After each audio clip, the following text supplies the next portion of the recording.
Alrighty then. Welcome. Let's jump right into some bad decisions. Welcome, everybody. Thank you for being with me once again on this glorious Sunday. As we explore further the town of Terrumesh and see what terror you guys can mesh into this place, because I'm sure shortly this town will be on fire from something. If not, just Charger's guns. But I hope everyone's week. I hope everyone's week was swell. I know Tamberley, you are severely under the weather, but we still appreciate you trudging forth and hanging out with us tonight. But we'll go ahead and recap a little bit. This is only session 2, so not a whole hell of a lot to recap. But as far as everything goes, let me pull up the correct things. There we go. You guys had arrived in the town of Terrumesh, went to the Iron Hearth, and met Veriford and Charles. Charles is the adopted son of Veriford and the enchanter of the Iron Hearth, whereas Veriford is the halberd of the Iron Hearth and the one that is going to be processing the majority of quests, rewards, and information and some item getting. He gave you a rundown of how the town works, how this portion of the country works, why you're here, and what to look forward to moving forward. Also, with that, you guys inquired and were let in on and got to decide. Some more decision were made and others just touched things, but you were told and introduced to the vessel procedure that this Iron Hearth is specifically a prototype settlement used for, in case you were to be felled in combat, your spirit relegate itself to the specific imprinted vessel that you all chose. Well, most chose. Others touched. You were taken down into the semi-morgue and were allowed to see the vessels and make choices. Again, most chose, some just touched before explanations were given. But after that, you were then given a walkabout town, where you were told the different proprietors of the actual establishments that are already present in the town, and were shown that plenty business fronts are currently vacant, waiting for either the smaller establishments to grow into them, or possibly new merchants to come into the town and already have shop fronts to work out of. The main people that you interacted with, besides Veriford and Charles, were Volgart, the butcher, the troll of a butcher, and Valis and Twunk were able to have an interaction with him. You also interacted with Fireball, at least the ladies did. Fireball, the blacksmith Kenku. Some experiments were had, some showing off of weaponry was also had, and some purchasing of items. And then the ladies also interacted with Joseph and Jeremy, the tanners of this group. Knowing that preserving beasts might be in their future, they went there to possibly learn different ways of skinning, so anything that they come across out in the wilds and have to put down, they can possibly make last a little bit longer or harvest as much as they can without completely fucking up. When you had this discussion, you agreed and set up payment and set up the times for which you were to come back and have these classes. That would be Tamberley and Charger. Other than that, Valis had acquired meat from Volgart. Believe it was giant snake meat, if I'm correct. Mm-hmm. Ooh-wee. Oh, wrong character. Pull the Vinny back. Vinny is there for the recaps. But with everything, you guys coalesced back at the Iron Hearth. Valis, with his newly acquired and handling of meat given to Charles, who put it in the little ice cooler that they have behind the counter. And I believe Tamberlane and Chandra just got back from dealing with Fireball when we decided to end the session there. So, I'll say, unless anyone has something specific that they want to do, say, or accomplish before the night is out, you guys can jump to nighttime and the next day. I do real quick. Okay.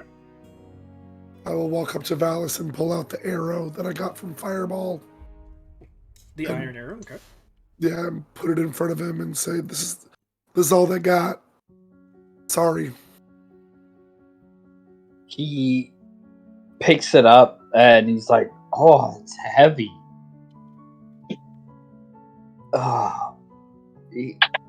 And they only had iron? That's all they got. What are they trying to do? Slay dragons? You did go to a blacksmith. Yes, we did. Yeah, I just expected, I don't know, something different. But, I mean, they come in handy in some way. If not, I can always use it as a spear.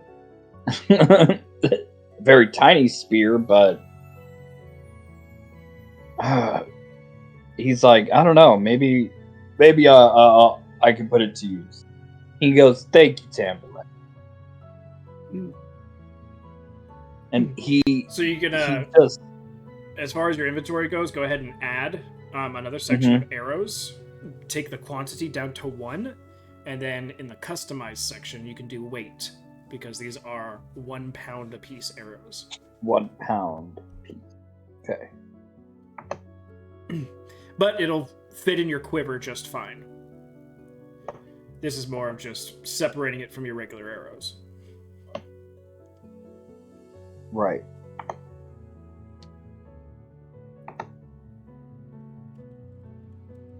Equipment.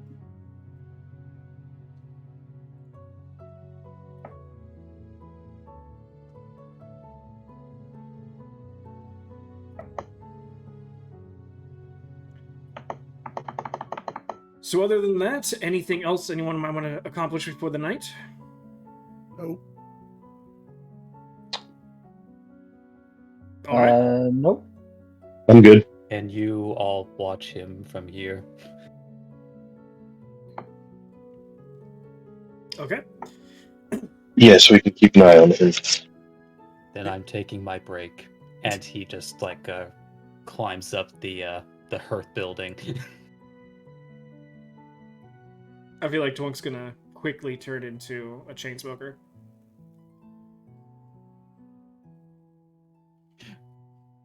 It's like I'm thinking just like in my own head that he hasn't had a break in a few weeks. Gotcha. During all the travel. Just like, finally. So, with that, the night eventually descends. Dinner is served. Desserts are available. Seems to be a little bit of the repurposed pies and such from earlier. But still fresh enough to serve and enjoy. And eventually you will get to sleep in your bunked-in rooms. You have the boys together and the girls together. Night passes, a welcome night's sleep of on a comfortable bed in a place that you're relatively safe. Though I would say probably during the night, out of habit, people have woken up here or there to check their surroundings, not realizing that they're finally inside an actual safe located bed, especially in a hearth. Morning. Checking if Valis is still in his bed. Dangerously close to falling out a few times, but He's always got like at least one leg and arm outstretched to the other Like- side, and it offsets the balance just right. Yep.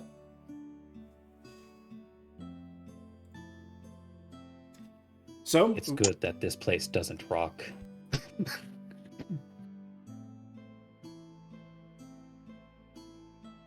with that, long rest is had. You guys are greeted in the morning with the smell of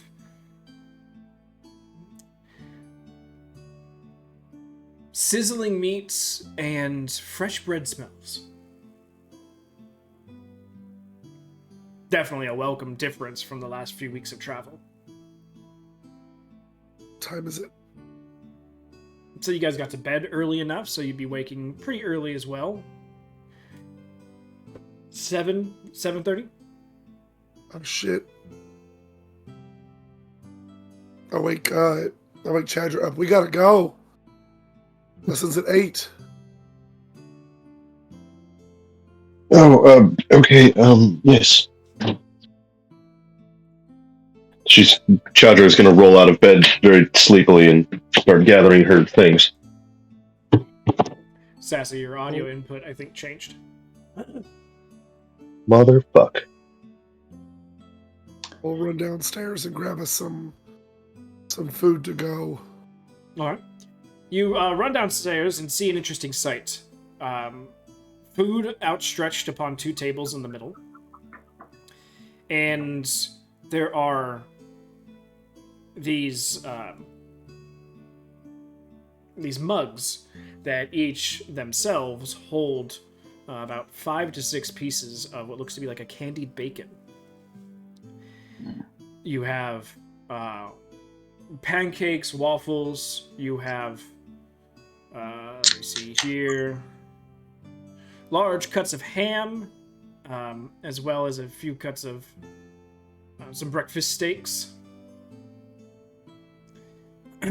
A few of these are closer, very close to the rawest side possible for people's preferences that have already been noted. But the mugs are to-go mugs. I'll grab a couple and stuff some pancakes in them as well. Then head out. Well, wait for Chadra, of course. Yep. Say Chadra. Starbucks to-go cups. Chadra takes Full of bacon. a mug of candied bacon and a couple other things. Yep, and follows you out.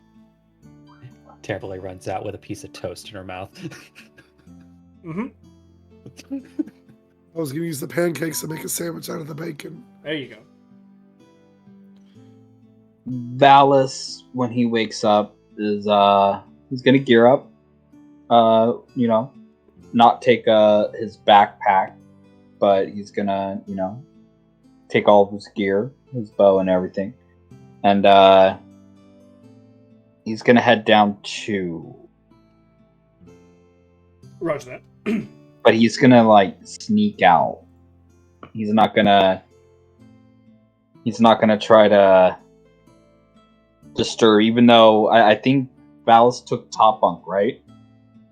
Oh no, they're not actual bunk beds. Oh. I was just saying you guys were bunking together. Yeah. So they could be if we wanted them to. But Yeah, you could be, but you needed to talk to Charles, the enchanter, to change things around. Yeah, that's right.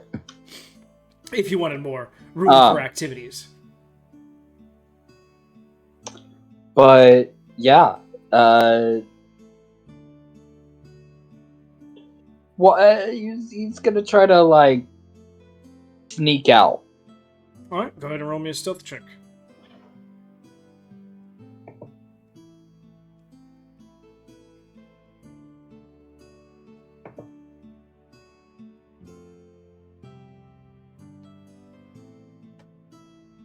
Come on. There's a good computer. Bad dice.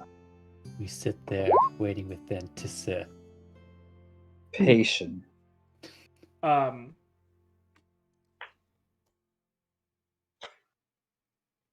So since Twunk has already been awake for probably 45 minutes, but is still just catnap curled, you try to like grab your things, and every time it makes a noise, you're just like look over, but Twunk is just like, my shift doesn't start till 7. My shift doesn't start till 7. And you slowly grab your things together, taking much longer than you would if you just would have grabbed it and gone. And then realization sort of springs as you get just past Twonk's bed. Twonk, the realization hits you as he starts to open up the door that food is already served, and so that means that it's well past 7, since breakfast is served between 7 and 8. And so your shift has already started to this trying to sneaky out drow. Mm-hmm. Just like gets up thinking like, I knew I shouldn't have snoozed. as yeah, just like there is now just like maybe not with his usual quickness, but there is suddenly a very large tabaxi man behind you. Yeah, you go to turn and close the door behind you, like a teenager trying to sneak out of the house. And as you do so, you're just like staring in the stomach of your tabaxi friend, and then you just like look up. Very disgruntled tabaxi looking down at you. Val's just goes, shit. You weren't planning on going on your hunt without me, were you? Well, I mean... And he kind of looks at you up and down. Yeah?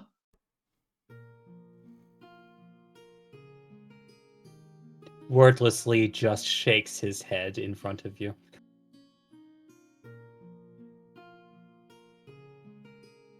I mean,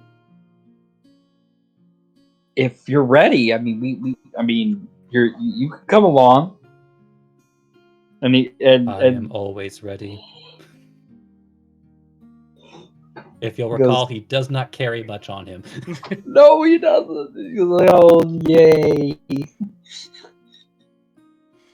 Yeah, going on a hunt. He says that by holding up his little component pouch, and that's it.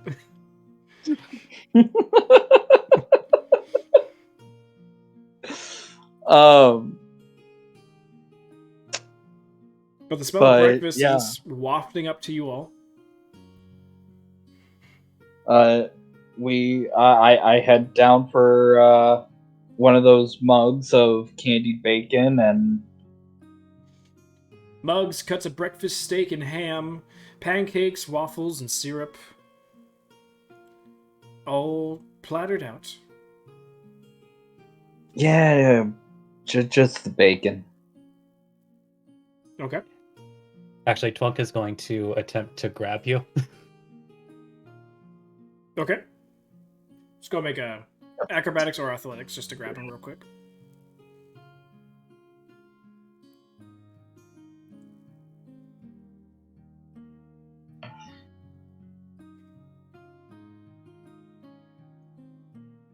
Oh, this. Come on, I believe in you. There you go, 18. Oh, good. See. So I'm guessing this is more of like a reach out, back of the neck. Not back of the neck because I imagine possibly the same mistake was happened across both characters. Okay. So like grabs him by like the small, like basically the small of his back part of his shirt / armor. Uh-huh. And just sort of turn him back, like uses momentum to turn himself towards you. You will not waste what has been offered to you.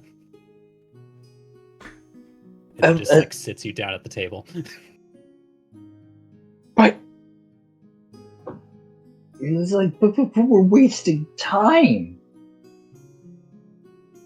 That is why you eat quickly.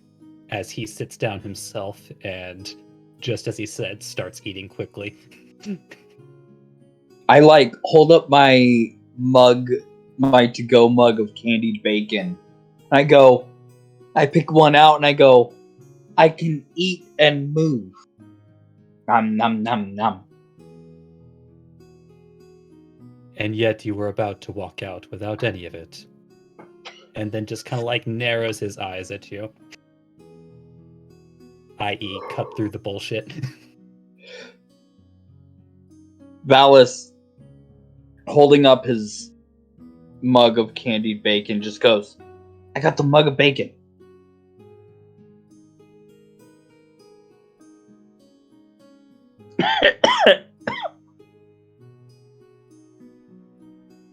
He's very much impatient.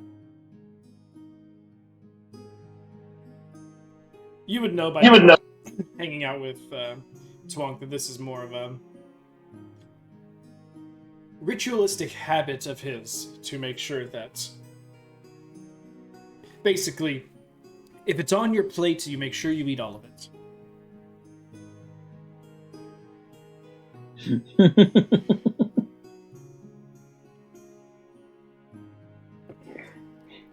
Valis kind of like,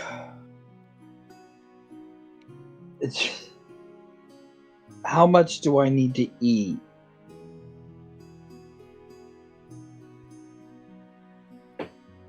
It's almost like while he is still eating with one hand, because again he is still eating quickly, but with his other hand he kind of like weighs it about, and like a series of sparkles start floating around the table and begin picking up things and putting them on a plate in front of you. And it's obvious enough too, the chaos of the ladies running down here and grabbing some food, that some of it is already missing. So you have a good understanding that the ladies are not going to be joining you this morning for breakfast and have already passed through here. Valis just hangs his head. We're not gonna catch nothing. If you did more eating and less talking, you wouldn't be worried, would you? As he continues eating. And Valis takes a piece of pancake and puts it in. Alright. How much are you guys attempting to eat? Or, well, how much are you attempting to make yourself and Valis eat? Twonk made sure to fill basically make the bottom of Valis's plate unseeable before he stopped. Okay.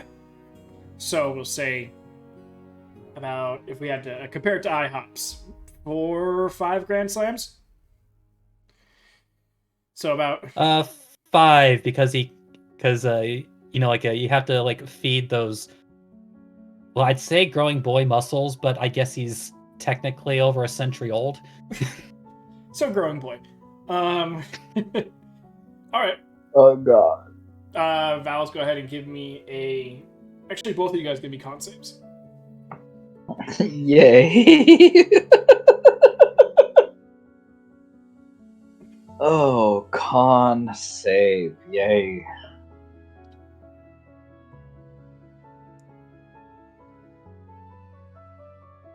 Good guys.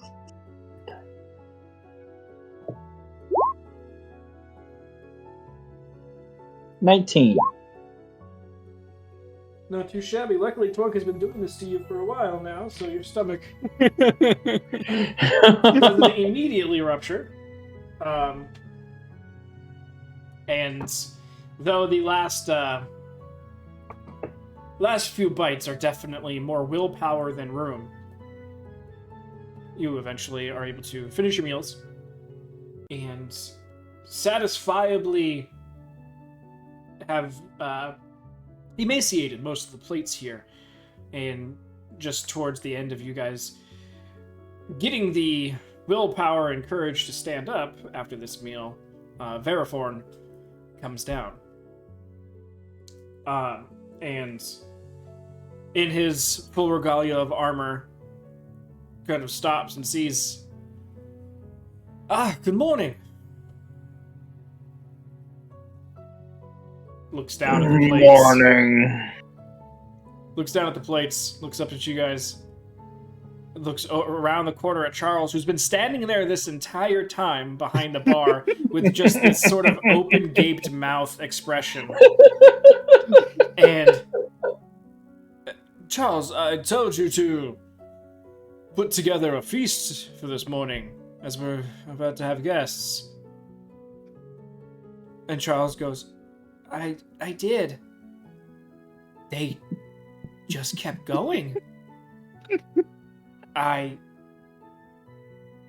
started more food, but that was impressive. And he looks like, turns his head from looking around the corner at Charles to looking at you all, walks over and looks down at the 2 empty plates in front of you, plus the destruction of plates that you guys have done on other things. Goes and looks up. Very well done. I am impressed. I really hope he pats Valis on the stomach. Even he can understand how much food has just been put away and how tentative that situation may be. See, Charger's one for chaos when it comes to Valis. Charger would have poked him in the belly and been like, "Don't be a glutton." And Verifone goes, shall we put any of this in to-go mugs for you? Val's just... No, keep it in. Keep it in. It was just a joke. It was just a joke. Maybe you should go and walk some of it off, allow some of it to digest. If you would like, here in about 20 minutes, we are going to have a couple traders from one of the other settlements in for breakfast. They should be arriving around any time. I'm supposed to meet them up at the northwesterly entrance. I understand if you don't want to, because eating is going to be involved, and I think you've done enough of that already. But if you want to stroll by as we are either making our way in or out so acquaintances can be made, then that would be wonderful. For if they request it, I might have you guys escort them back to their settlement. Oh, good. A job. Oh, and maybe drink some water and wash your mouth out a little bit. You've got, what is that, pepper, a little bit of bacon there, a lot of syrup just all over the front. Yeah, we were gonna go hunting. I don't feel so good, Mr. Stark. In my village, we were taught not to waste what was offered. Oh, no, I completely agree. My mother drilled that same notion into my head. But I would advise against not unknowingly going hunting. Did you know which forest that you were going to go hunting into? What you were looking for? How deep you should be going to find the correct species to hunt? Trust me, I'm a hunter myself. I don't knock hunting, but you need to have the right information. You can't just go into the forest and hunt, no matter how prolific of a hunter you are. I mean, we literally brought you guys here to help fight some of the dangerous beasts that are in the woods. And he kind of gives you a wink. Valis gives you a wink, and goes, "Yeah, that's what I said. We're gonna go hunting, and I wanted to not really look to catch anything, but I wanted to kind of look at least start looking at some of the patches of woods that when you took us around town. I mean, great town, but I noticed that we were surrounded by several patches of woods.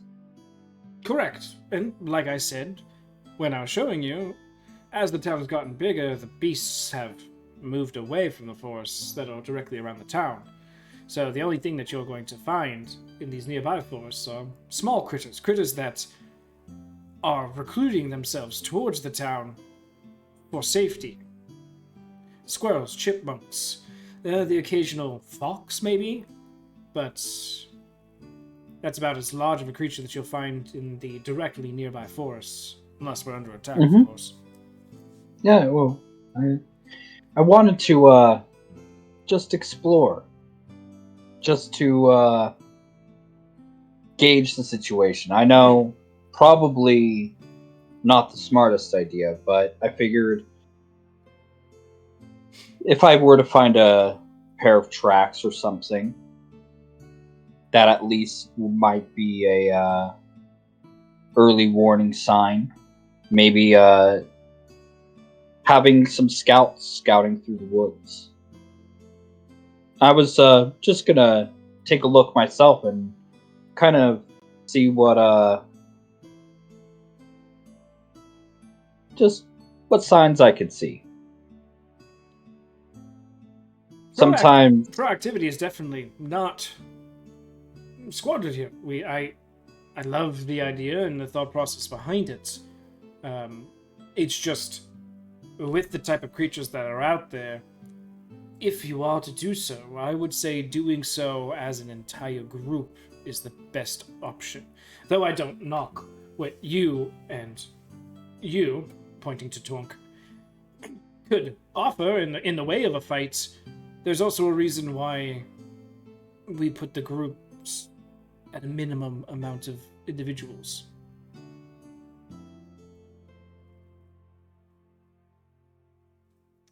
My intent was so that this one would not get themselves lost. Understandable. well, But I'm not knocking it. I'm not trying to put any damper on your mood or your thought process. Just do so as a larger group, so that way there's safety in numbers.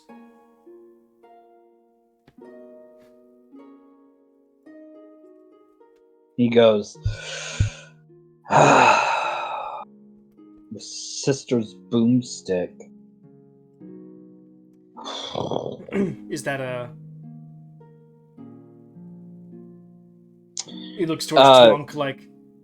Is he trying to say something? He goes, it's really hard to sneak through the forest and hunt when your sister has a itchy trigger finger. Understandable. Not everyone is adept at moving through the forest in a stealthy manner, and he kind of gestures to himself in his very heavy armor. But sometimes, like the saying goes, you can attract more flies with honey.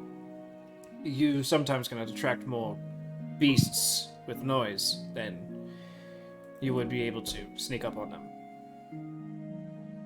But again, safety in numbers.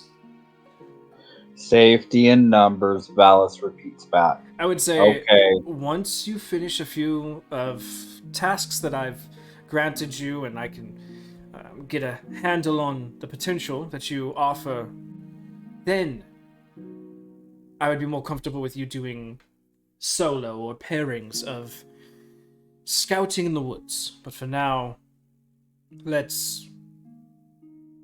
if venturing beyond the town, let's do so as a group. As in your group, not me along with you, but you know what I mean. He shakes his head. Yeah.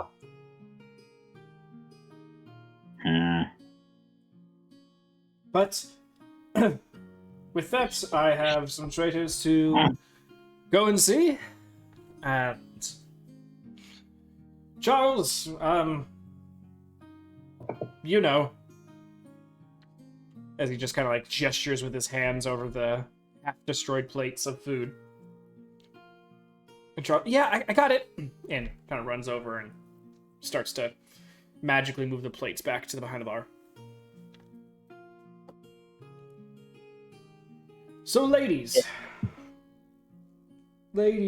fellas, Hell yeah.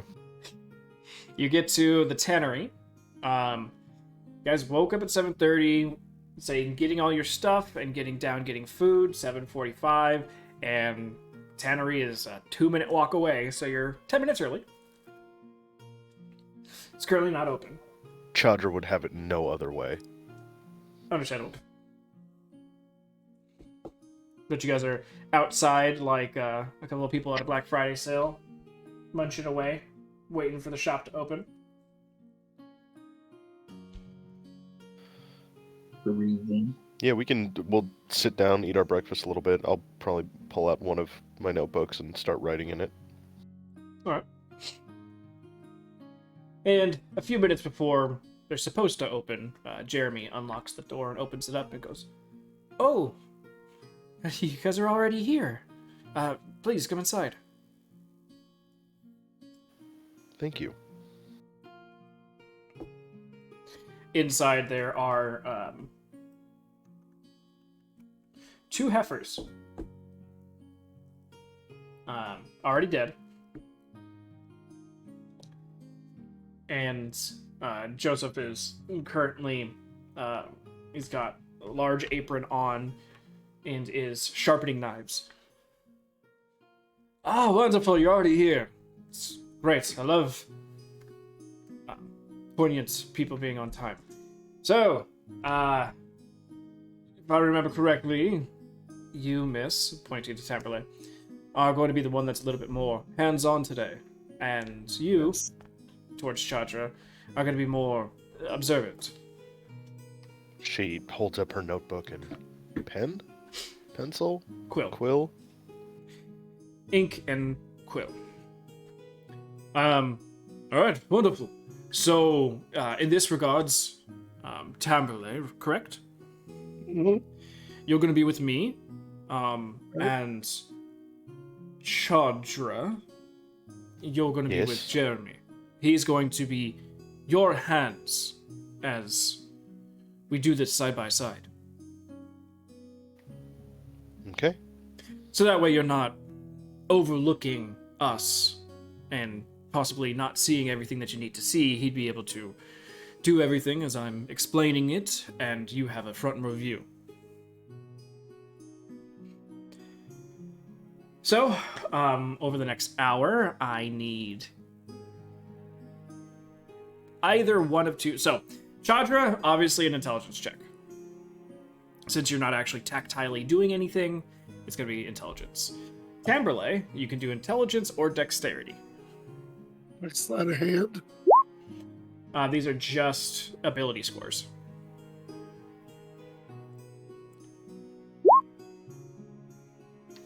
That's a 12 for me. All right. And an 11 for Wham Bam Tambalam. All right. Just pulling up my sheet for this. It's a good thing we get more lessons after this. Well, the first DC is only 10, Right. so you're good.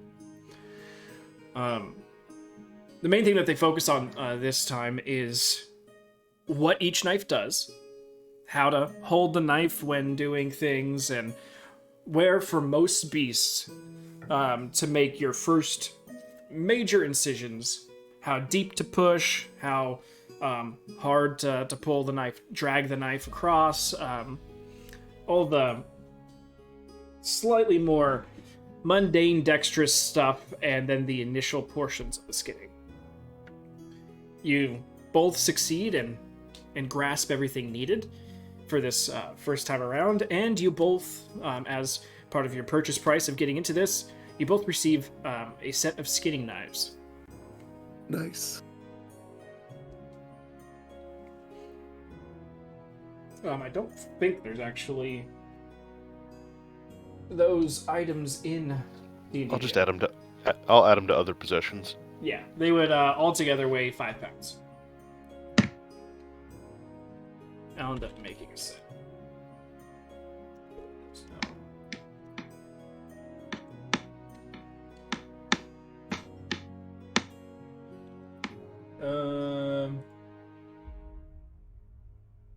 If anything, you guys can put Leatherworkers Tools and just change the name to Skinning Tools. But after the hour, you guys have finished 1 of 5 sessions successfully. And you need to be successful in, obviously, 3 to 5 of these sessions to grasp. And if you do, so if you do all 5 sessions successfully, you get to add your dex plus your proficiency bonus. Okay. If you get 3 out of 5, you get to add your proficiency bonus. Cool. And then less than that, it's just going to be a straight d20. Okay. All right. But with that, during that hour, Twunk, Valis, what would you guys have done after Veraforn had left you all to go pursue the traders that were arriving at the town? Immediately head to the woods. No. Choose your next words very carefully, Alice. No. Valis is gonna look over to Twunk and go, well, my plan just got shot. Anything you want to do?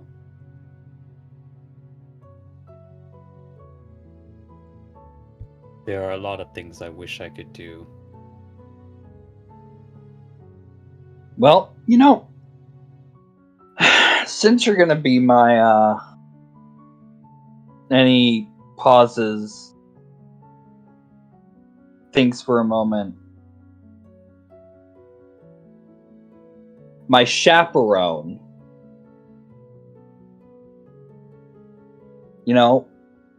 Why don't we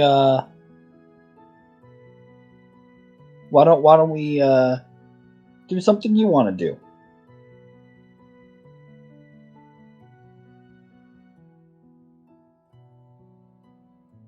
Sky gazing. So for the next 12 hours... He's like, that cloud looks like a mushroom. Twunk stares at the sky, and after about 5 minutes, Valis falls asleep. This is such a drag. Yeah, Valis, you think that the funny part to me is that you think that Twunk would be talking at all while sky gazing. I just imagine him standing there, dead quiet, unmoving, nothing, no reaction, like he could be dead for all you know. Yep. Just looking at the sky. And you're like, what about that one? And he doesn't say a fucking word. Getting closer and closer to giving Twunk the ability to cast a silence spell.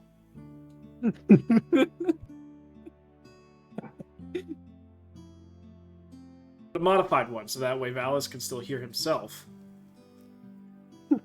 But no one else hears anything. It's silence with a radius of self. Yeah. Silence that person would be the name of that spell. It's a silence that works similarly to the darkness spell. Oh god.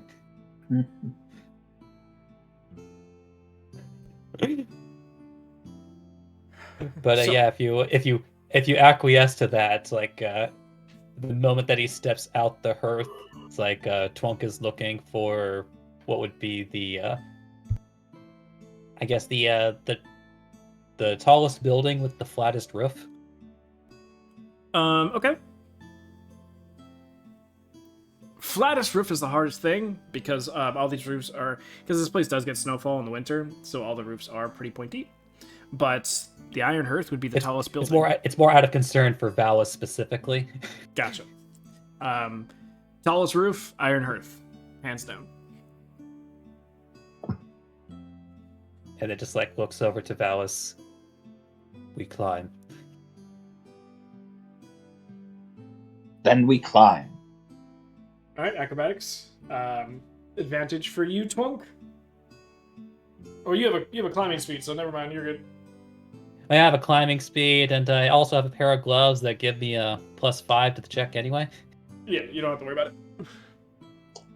That is a natural 20. 22. Luckily, Valis I- just I do want to know how he climbs with a full stomach. I want that image of how this works out this well. I want to say that he looks at climbing and just goes, you know what? I could probably just jump pretty. And as he jumps, he lets out a pretty noxious fart at the same time. Yeah, it gives him a little bit extra propulsion, getting him close to the top of the first floor already, with his decent height, and just kind of like muscles his way up the last little bit. And there is an access ladder from 1 to 2, so easy enough to get all the way up top. As he's pulling himself up, that fart went a little bit too far. You know, like they say, not every fart is poop, but every poop is a fart. Let's just say it got a little wet. Twonk notices this. And so as you guys go to sky gaze on the roof, Twonk goes upwind of Valis.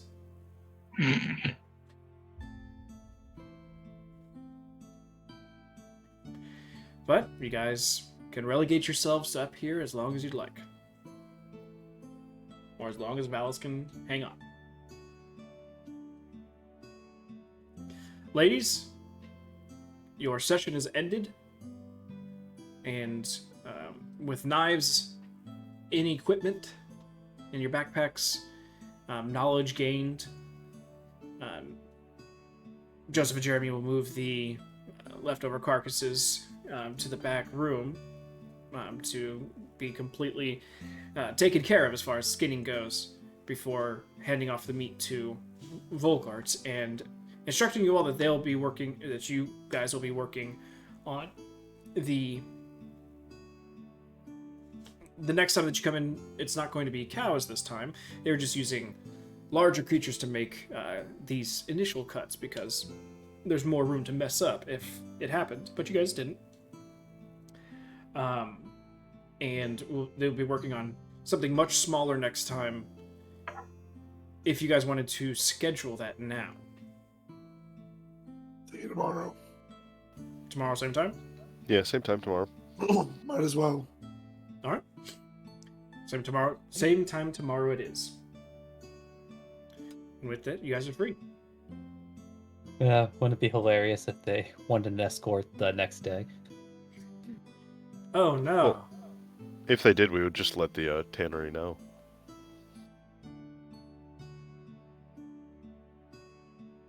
So the day is yours.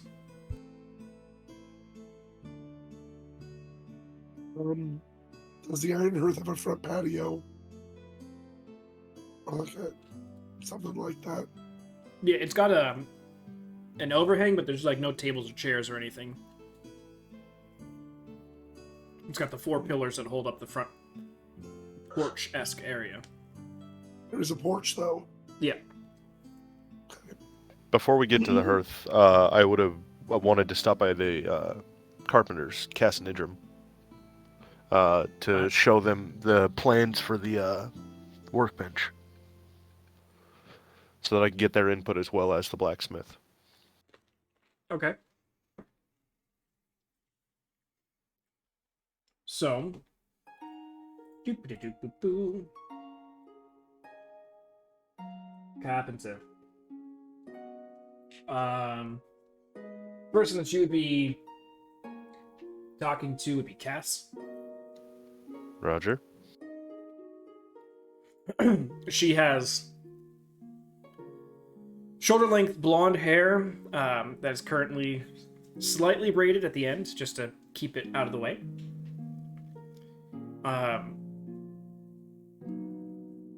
Not wearing any gloves or anything, but you can definitely see different cuts and bruises that are in different stages of healing across knuckles, wrists, back of hand.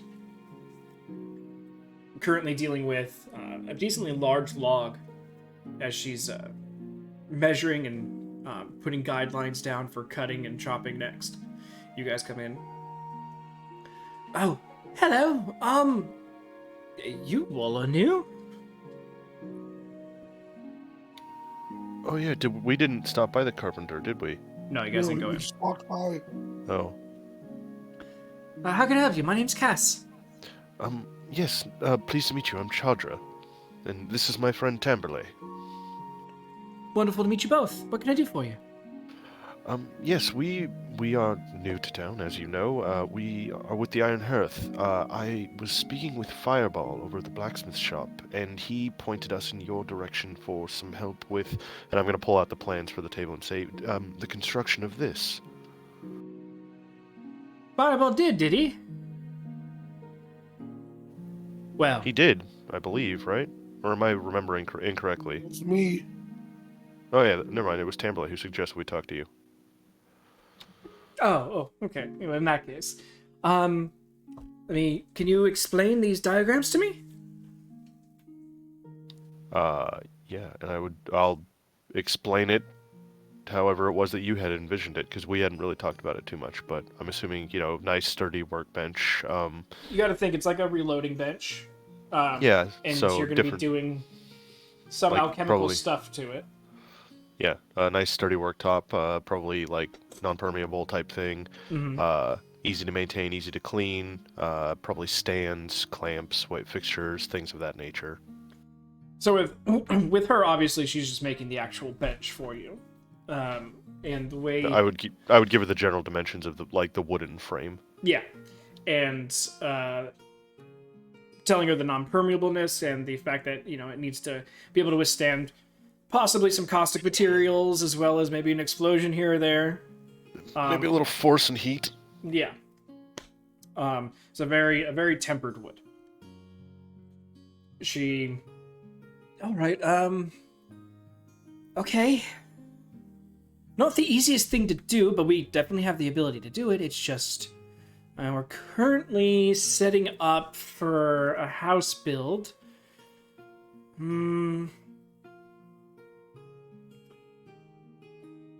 So as long as we stay on schedule, and we usually do, I would say that roughly 3 days we'll have all the materials ready for the house build done. And then my sister takes over the construction side of things. And then I'll be able to start working on this. Do you have a preference in, like the type of grain you want to use? Or that's... I can see it in your eyes. It's just going right over your head. Okay. I'll leave it to your expertise. All right. Do you have so you want it pre-constructed or in pieces to construct somewhere else? Ooh. Because once I get started on this, it's only going to take me about 2 days to get it done.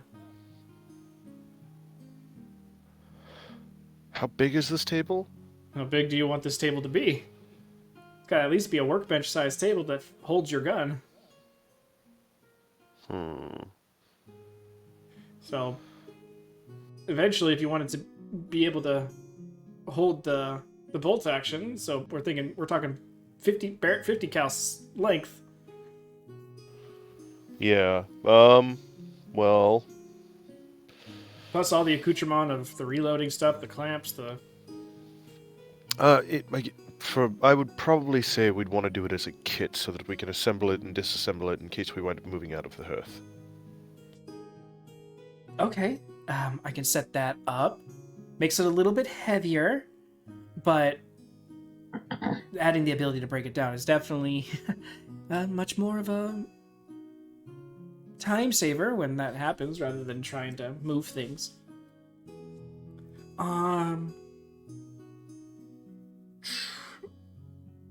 Like I said, I can do it in about 2 days. I get started on it in about 3. I would say I got an idea for wood and how I want to prep everything and get it done. So, I would say for the full bench, everything that you described, 350 gold. Perfect. And I will reach into my pouch and I will pull out 350 gold. Oh, wonderful. Yes. Let me, hold on, let me get you a receipt. And she runs over to, it's funny because even though this is a carpenter's place, like, the shoddiest table in this entire place is their, like, checkout stand type of situation. Yeah. But it wobbles as soon as she, like, leans down and she's like, I gotta fix that. And writes on a piece of paper the amount, the dimensions, and what you asked for, like, just rough shorthand for it. And then copies it onto another piece of paper and signs that one and hands it to you. Perfect. Yes. So just whenever you are done, we're staying at the Iron Hearth. You can reach us there. Wonderful. And because I know you Hearth people are in and out all the time. If you guys are on a whatever you guys call it, you want me to just give it to Veriforn? Do you want me to? Yes, you can leave it with either Verifon or Charles, and they know to put it into our spare room. Okay. All right. Perfect. Well, I've got some work to do. It's wonderful meeting you guys. Anything else?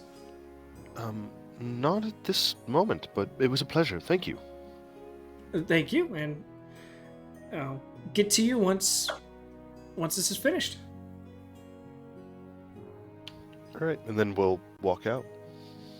All right. Hey, Chandra, I had an idea. Okay. You said that you were working with caustic materials, right? I mean, yes. Does that mean there's going to be, like, poisonous vapors and shit like that? Potentially. So what I was thinking, since Charles is an enchanter, maybe we could get some, like, I don't know, like an emergency hood or something that, like, I don't know, like, it's over the top of the bench. And then if something like that happens and you need to vent the room, Maybe we can ask Charles to put in something that the hood sucks it up and then kicks it out the back of the building. Or somewhere else, it transfers it somewhere else, so it's not in the room killing us. Yes, or maybe we should consider switching the workbench into the room with the window. Oh, I wouldn't want to waste our bedroom. Yeah, I'll talk with Charles and maybe Charles and Fireball, and we can come up with something to make that. Because if we can come up with something like that, and we actually move into a space of our own, instead of taking up the normal rooms of the house, we can put the workshops in the basement out of the way, and then you won't need to have a room with, you know, a window. It can just go through this magic vent. It's a good idea. Thank you, Tamberley. I'm Uh-huh. gonna write all of that down.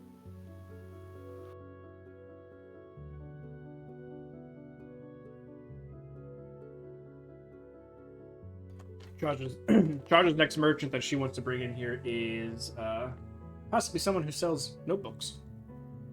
Right. The paper maker. Bitch, we're opening a mill.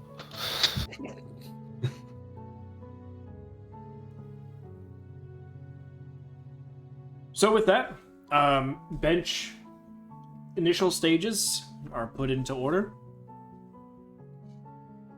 Anything else that you'd like to do? No, we can head back towards the hearth at this point. Mm-hmm. All right. Tamberley. Yeah. Hate to make you talk a little bit more, but we never did go over the full-on descriptions of what everyone looked like. What clothes are you rocking? Oh, most of the stuff that's in the picture. Um, Okay. I just wanted to make yeah, sure. yeah. I don't wear a lot of clothes. I've got full on pants and boots. I'm looking up the picture right now, actually. And the helmet too? Pants, boots, yeah, kind of the helmet. Not right now, because I don't need it right now. Okay. But I do have my gloves on and my iron bikini. Okay. Yeah. There's a gnomish woman that stops you. Decently young looking. Mhm. And she goes, excuse me? Yes. Hi. She kind of like looks down and super red in the face. And obviously not red as in sunburnt or anything like that, but blushing heavily. Hmm. I'm sorry to interrupt you guys. You all look like you were going somewhere. You know what? I'm sorry to bug you. Have a good day. No, that's all right. Can we do something for you? Oh, are you sure? Yeah, it's no bother. My name is Nably. And I saw you around town a couple times yesterday and today. I was just wondering, and she kind of like gets a little closer to Tamlin and goes, what is that called? And she kind of just What? points to your bikini. This? I mean, it's got a lot of different names. I mean, I'm not wearing it underneath anything, so it's usually a bikini when it's like that, but when I wear a shirt or something, it's usually a bra. It's also kind of armor as well. Oh, bikini? Yes. I've just never seen that type of clothing before. I wasn't.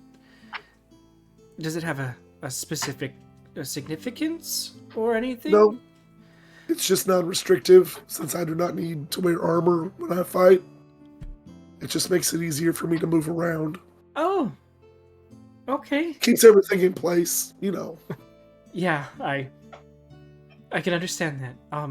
I was just. It looks good, and I'm sort of trying to. I'm looking for my place in this town, and I'm really good with fabric, and I thought, since we don't have one just yet, of possibly doing some clothes, and I just saw what you were wearing, and I didn't know if it was your own personal design or anything like that, or if it was like a cultural thing. So I didn't want to step on any toes if I made something like that. No, not at all. Honestly, I don't even remember where I got this. I've had it so long. But whoever made it, the woman who made it, did a real good job, and it's held up pretty well. You said you're good with fabric? I she kind of scratches the back of her head and looks further down, blushing even more. I mean, I've made, and she kind of like gestures to her skirt, which is one of the skirts that's shorter in the front and longer in the back.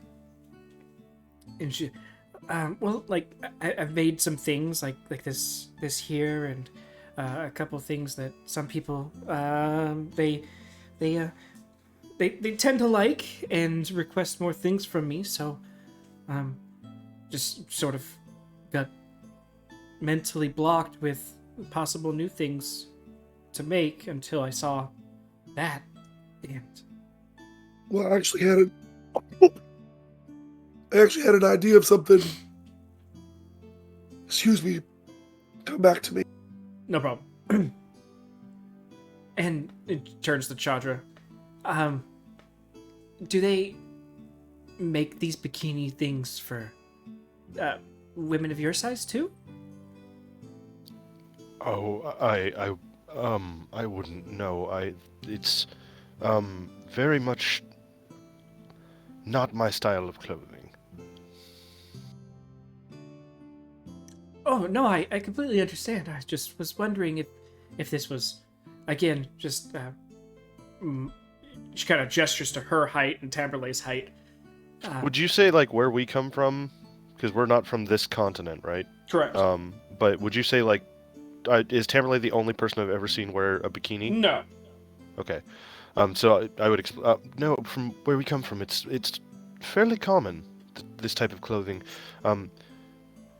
Not always armored, but it's more common than not. Oh. Mostly around the coast, where we swim a lot. Oh, it's like swimwear? Yeah, Oh, that makes a lot of sense. And I see what you mean about it holding everything in place and still being able to move freely. I like that. right. Yeah, I was gonna ask you if you make things. I'm thinking of like I really need something when it gets cold out because this is obviously not very warm. But I was wondering if you could make me some sort of like, I don't know, like a hood or not a hood, but like a jacket without a zipper that I could just pull over my head with a hood on top to keep my head warm. What's a zipper? Oh, sorry, buttons in the front Oh, okay. So with no Without buttons? with no buttons and maybe like, like a big pocket on the front that I could put my hands in case they get cold. Okay. So it'd be something that's all contained and like you pull it over yourself? Yeah, you just gotta pull it over your head, put your arms in its long sleeve. Okay. So a coat that you Kind of pull. goofy. Yeah, a coat that you pull over. Hmm. I like that. I could definitely work on that. Yes. That'd be great. And you I need said one for like, huh? and you want it warm? Yeah, so I need like a light one for summer nights, and I need a heavy one for when it starts getting colder around here. I mean, I would need you to come by my house for fittings and sizing, but yeah, I love it. Like I said, I've been a little bit blocked when it comes to new ideas, so I'm more than willing to work with you if you're able to work with me. That sounds great. I'd love to. Wonderful. And I'd say that you guys are currently stopped.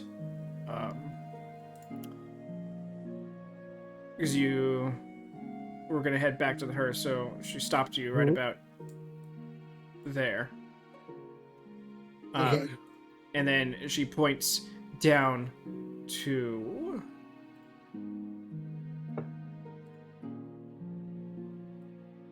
this house.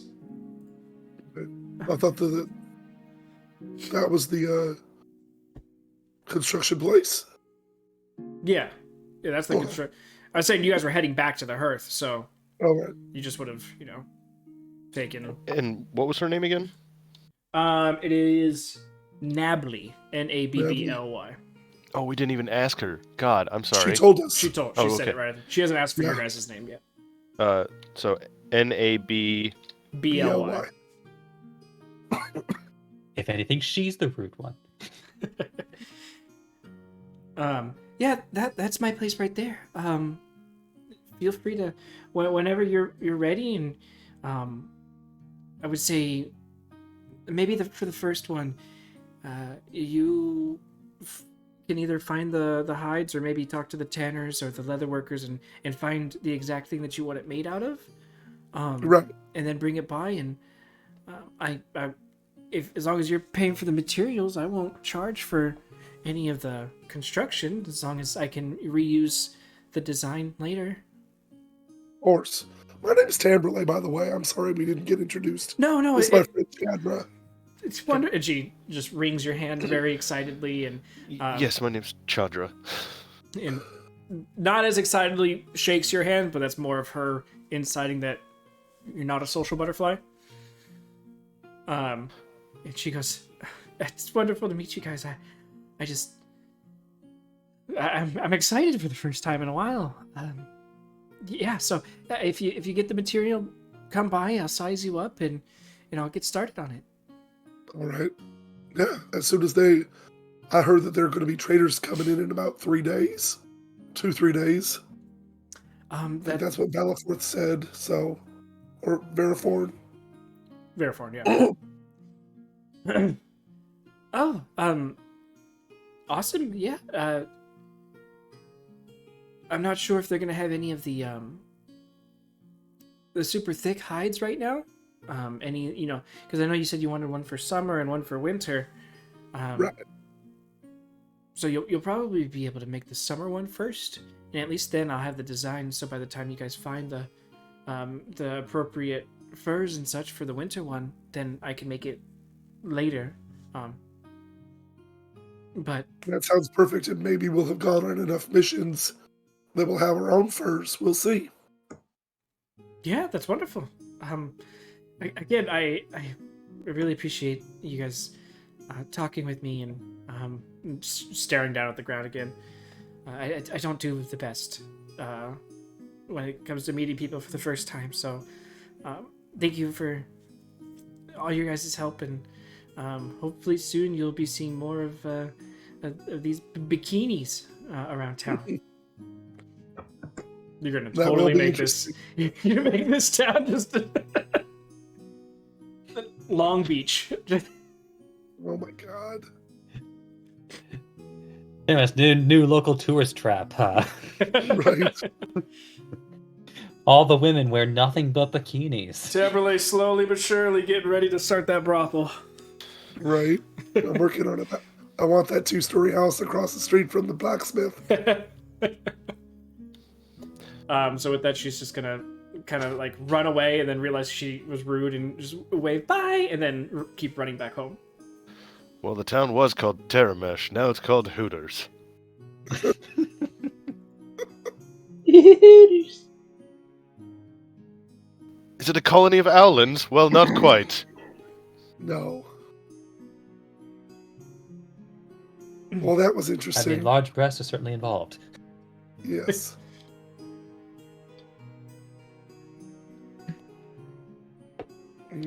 Yeah, But you guys, that was interesting. We were just looking for a tailor. Yes. Yes, and I might, not right now, but I might stop by the Leatherworks and see if they have anything with, like, wool on the inside. But yeah, I could definitely see Tamberley turning into, like, Avril Lavigne with, like, bikinis and hoodies all year round. Hell yeah.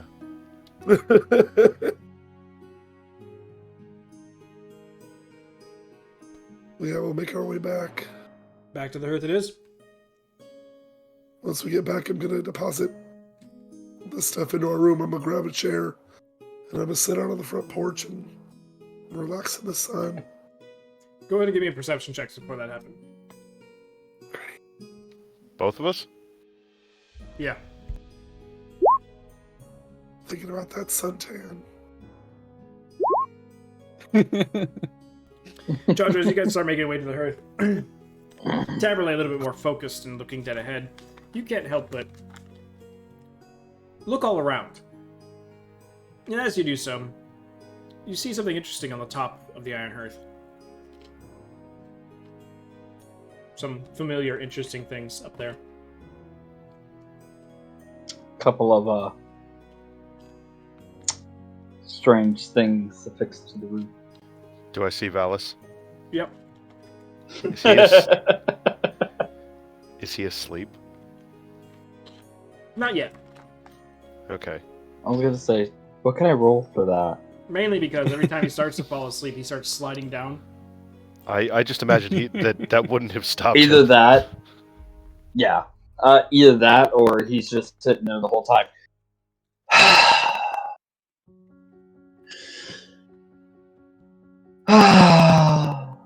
Has he noticed us? Make a perception check, Rollins. Perception.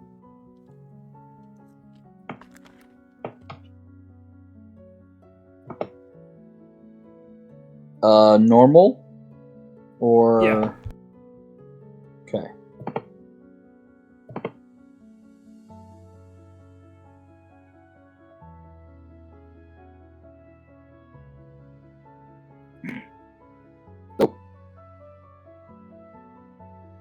That was a nat 1.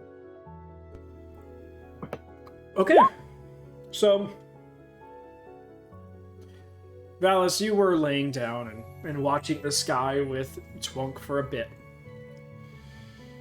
And then you were staring at Twunk for a bit. And then you were staring away from Twunk for a bit. And time just seemed to slowly move forward. Twunk, you guys were up there for about 10 minutes.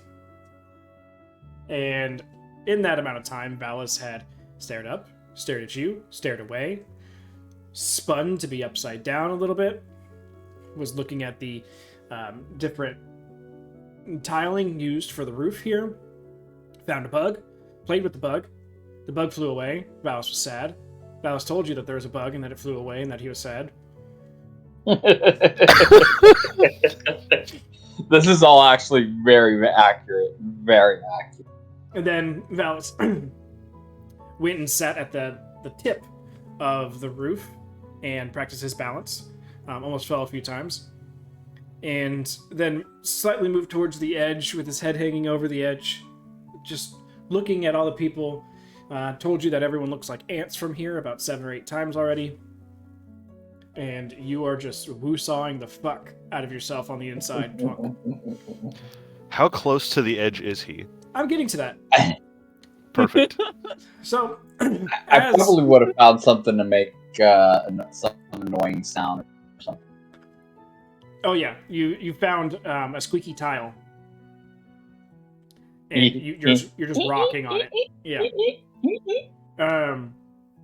But Chadra, as you and Tamberlay are heading forward, you start to slow down. Tamberlay kind of like looks back at you and goes, "What?" You just go, "Go ahead and go on and I'll wait here for you." And you see Valis with his head over the edge, sort of looking down at everyone. Valis, as you're peering at these ants of people below, you spot your sister and immediately go, "Hey, sis!" and raise your hand forward and over the edge, which, like all balanced things do, shifted your balance center too quickly, too far forward. And you are now no longer on the top of the second floor.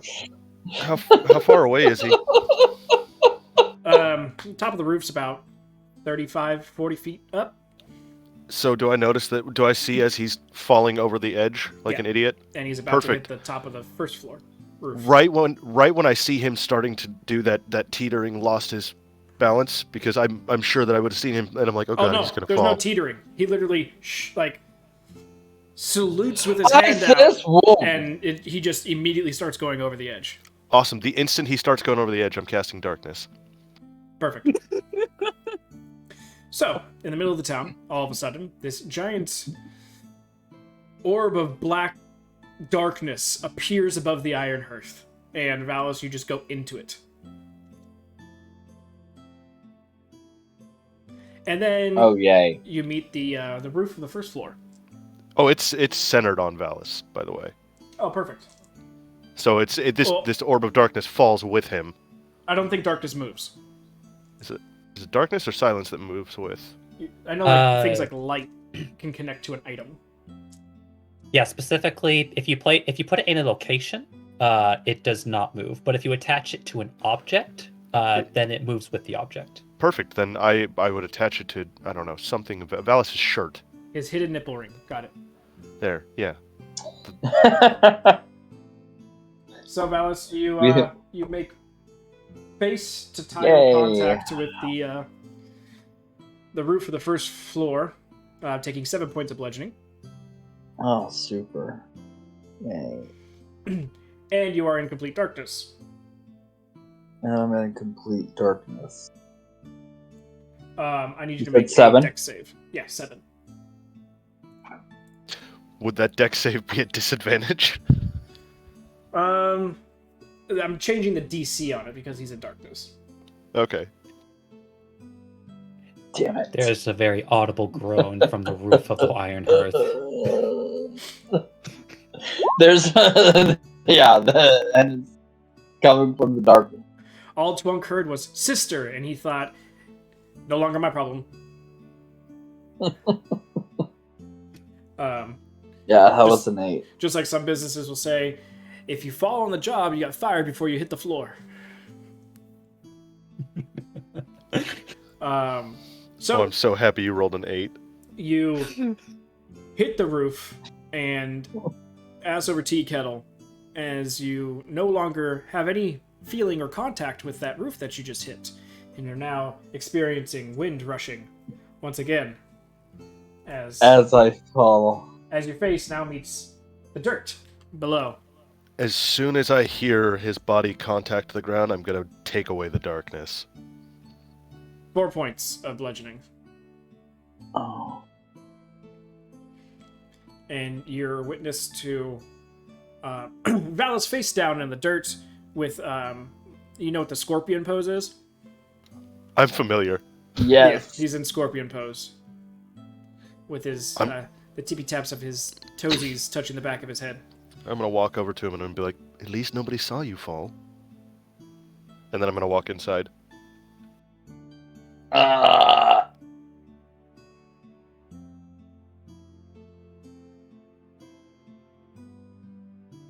I'm gonna just lay there for a second, roll over and just lay there. You know what? And then Taverly, when you were inside, you just heard the coof of something impacting the roof of the first floor pretty heavily, and then this interesting crunching noise outside. And as you turn around, Shadra is walking you with a smile. Dragging the chair out and look at her. Valis? Valis. I'm gonna grab a pint of ale for Valis as well. Okay. And I'll go back out there and I will bring him a pint of ale and help him up. Actually, before you do that, Valis, you'll hear not hear, you'll feel the plunk, plunk, plunk, plunk, plunk. Specifically 10 plunks as you've just been pelted by 10 good berries from up in the air.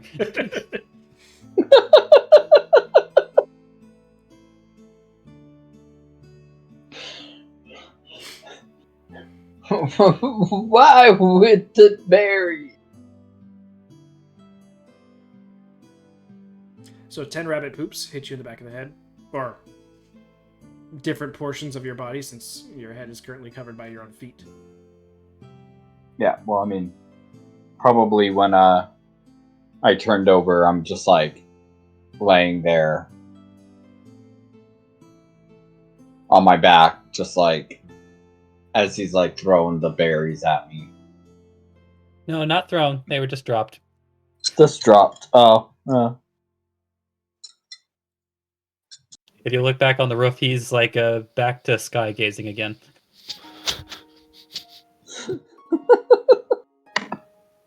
Come on, stupid, it's time to get up. Was that you with the darkness? What darkness? I thought I was surrounded by darkness. It was Did you hit your head very hard? Make an insight check, Valis. I'll roll deception too, it's fine, I'm terrible at it. I'm definitely not I'm not trying to actively be deceptive. I'm just you know how He when hit you're his little head twice, so that's why he's insight checking, or else he wouldn't know. I'm also gaslighting the shit out of him as his sister. That's what I'm doing. Yeah. Mm-hmm. And we'll say that it's taking him some time to shake off the cobwebs in the head, so he's believing what you're feeding him. Yeah, for about 10 minutes. Yeah, until about halfway down the ale, and then he's gonna jump up and be like, "Hey!" and you're nowhere to be seen.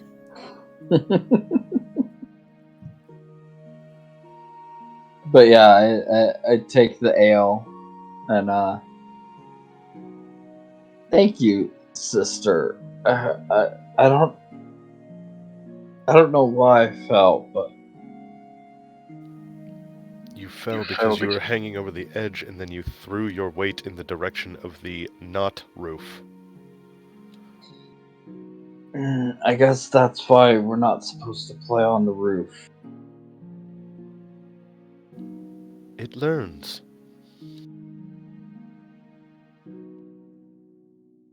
I mean, kind of. How was your lesson?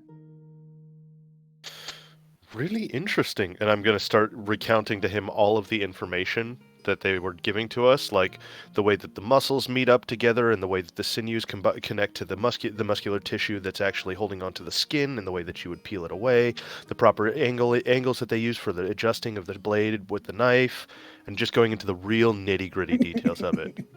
Now Valiston's debating whether or not this is more boring than the sky gazing or the other way around. But his head's been hit too many times to really make that decision just yet. Yep. He's just like, okay, my head hurts. I've got the notebook open. I'm showing him diagrams that I've drawn. Timberlake comes out with the chair and sits it out in the sun and relaxes and kind of looks over at Valis. You know, if you're bored, you still have most of the day to go hunting.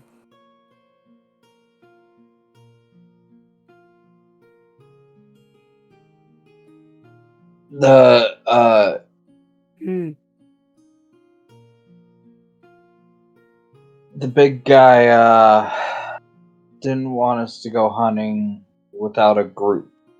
And he's like rubbing his head and he's like, he never specified how big of a group. Do you mean Veriform? Yeah.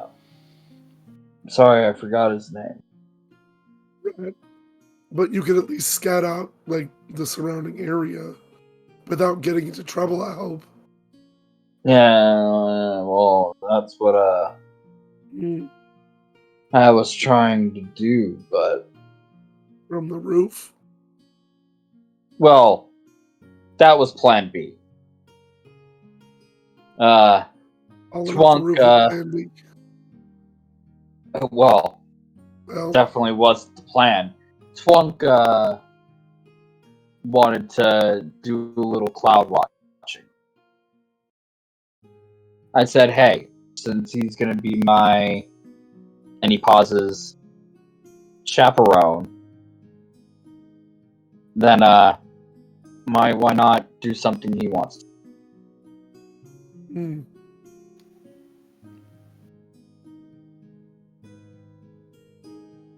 And then I fell off the roof. yes, I heard.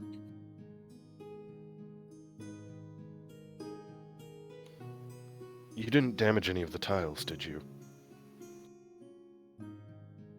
No, but I did find a damaged tile. You should let Charles know. That's right. We're still outside, right? Yes. Mm-hmm. Yes. I'm gonna attempt to get up. Alright, do a dex save for me. I will help him get up as well. Alright, give me a strength save. Me? Yep. Your brother's Dice not a little boy. 12. Oh, you're gonna fall. Luckily, he's used to hitting his head on hard objects. And Giggity. I was waiting for it. Usually hard objects hit his head. Double giggity. So, you. Getting him up, a little wobbly on his feet, but you don't really help him up, more as stabilize him once he's already up. Perfect.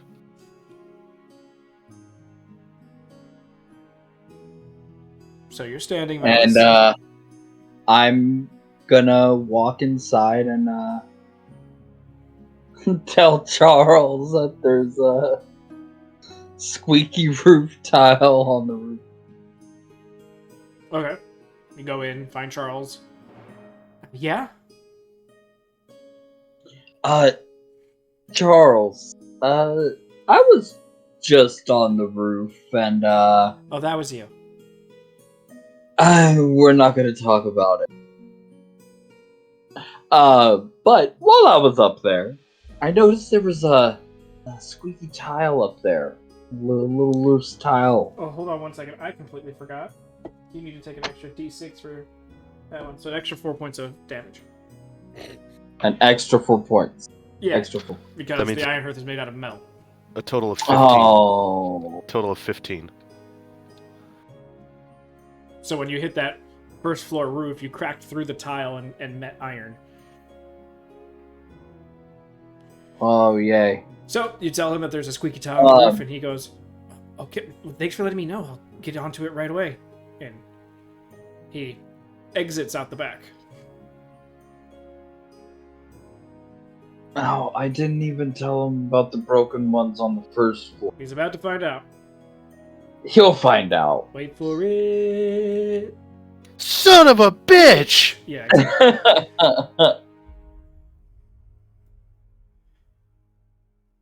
And I'm gonna head back outside. As you do so, you hear, "Oh man," and then a lot of muttered under breath chanting as he's constantly doing mending. Charles, I'm very sorry for my brother. Sorry.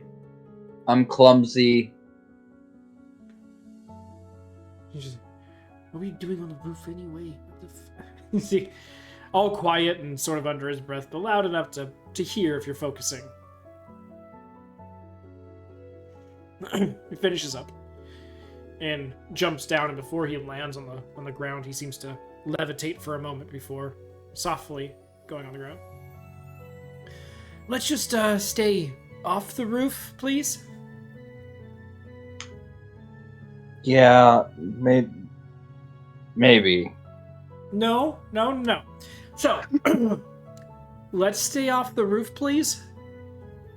And he's just sort of doing the nodding gesture, like nod with him. And Ballas is nodding. But what if I need to get up there for some reason? Hold on. As he says that,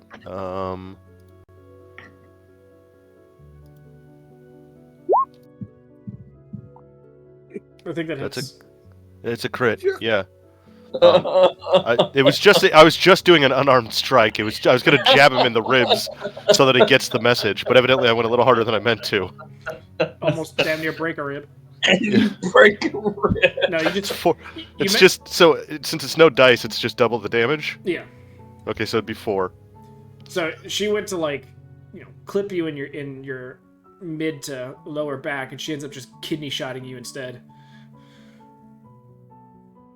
Oh! I would. That makes you nod, and he goes, "Wonderful."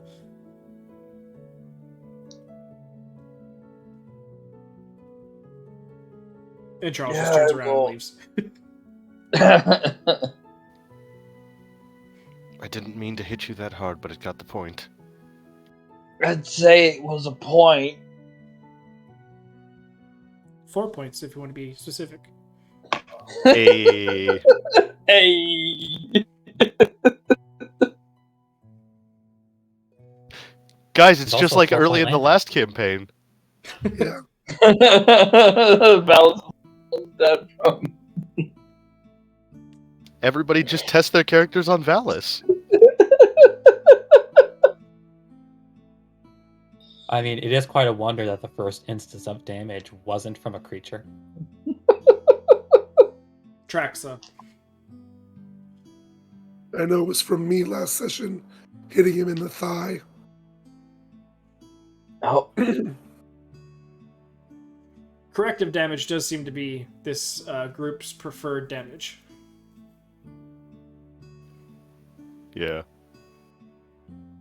I do at some point want to see the ground stat block, because it's had quite an impact on some of our previous Yep. party members in this cave group. The ground is. I think the ground might be a very high CR creature. You know what? It always hits. Yes. And I'm going to go ahead and tell you, I don't fudge grounds rolls. It's like a plus 30 to hit. Yeah, sorry, you guys, you just don't have the AC for it.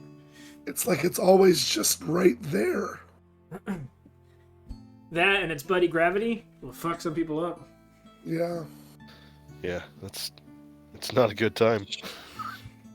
TPK'd many parties. It almost TPK Group 1. Yep. Also, if you stab the ground, spiders grab you. That's its lair action. Yeah.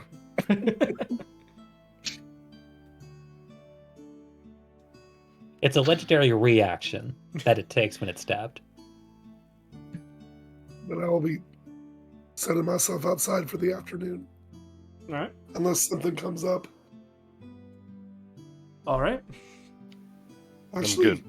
You said Veriford was out, correct? Yeah, you guys had missed the whole traders coming in, him going, talking with them, and then them departing. Okay. Because we were on the roof. You guys were on the roof looking up, and they were off doing their morning stuff, so. Mm-hmm.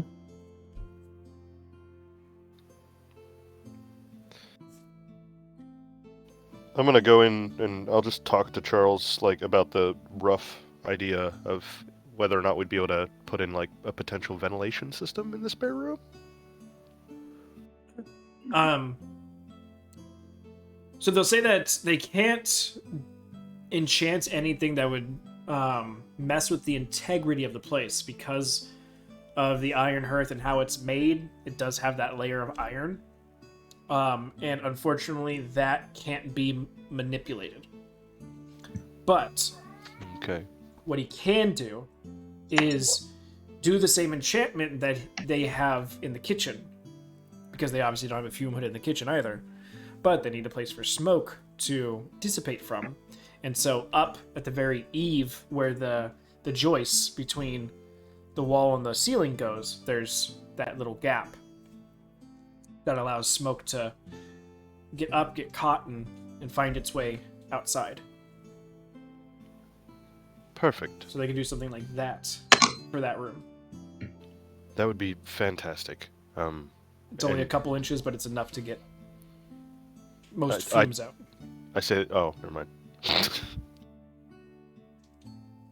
I thought you were going to say it's only a couple inches, but it's enough to get the job done. I was about to make a joke there, but Hence why I picked the words. The only problem that he would say is when it comes to custom materials, sometimes the gas is not as or it's heavier than oxygen is, that the air is. So if yes. that's the case, he knows some magics. He can call him, and he can go and gust and other things to get the air circulated and out of there. Okay. Perfect. Sounds great. We can definitely do that.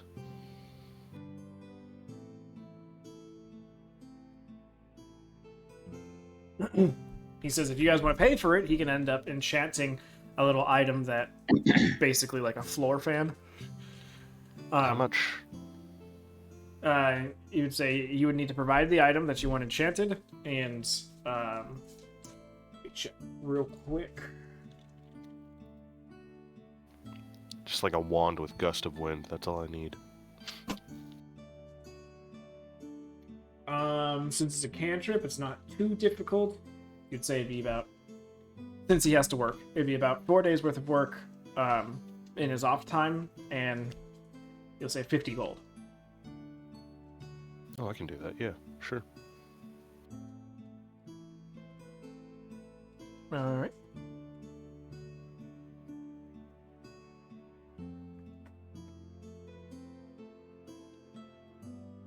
What item do you want enchanted?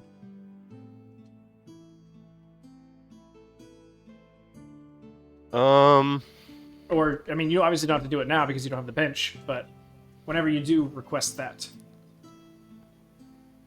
Yeah, Make we'll sure you figure it have out. the item that you want enchanted. Yeah. I'm tempted to say that the finger nub, but No, you don't want that accidentally going off. yeah, I know that's the problem.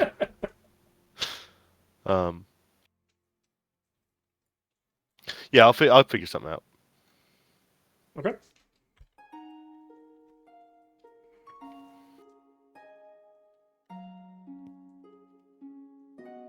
Yeah, that's. You could I have a mean, self-cleaning bench. I mean, she'd still clean it. That's the thing. But yeah, that's all. I mean, that's pretty much it. And then I've already talked to Fireball about the hardware for the bench. So I'm gonna go up and start taking measurements and figure out exactly where I'm gonna place it in that room and how I'm gonna get it to work. Okay. Easy enough to do. I mean, I would have taken the measurements before I started trying to build the workbench. You know, it's just I want to see exactly what placement, like how to optimize the amount of space that I have in the room. Yeah. Okay.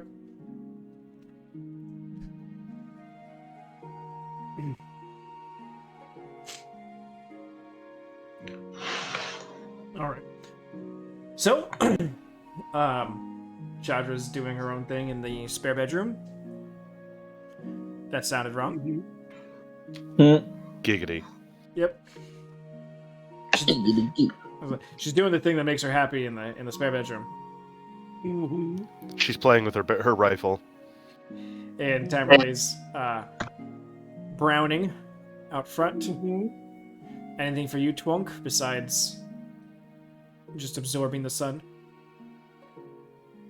I think eventually, entirely unprompted, he would eventually come down from the roof after realizing oh yeah, his shift's done already. Yeah. And I think he'll actually just take a leisurely stroll around Terrumesh. Okay.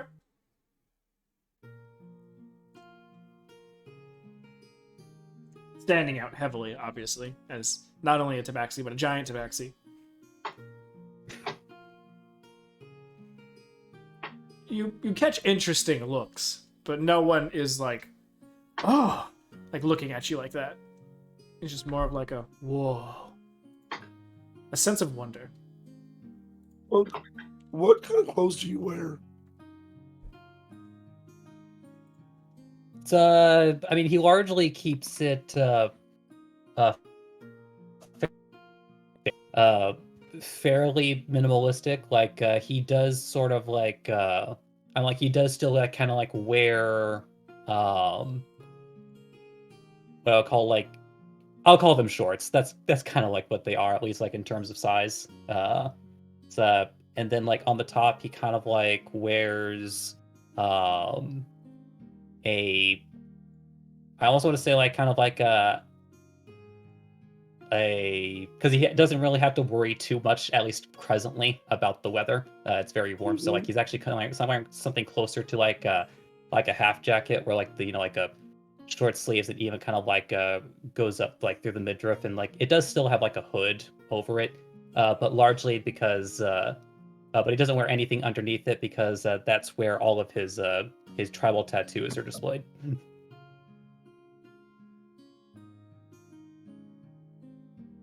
I'll go and say from history that that he's quite proud of those. Have you ever seen him run on all fours?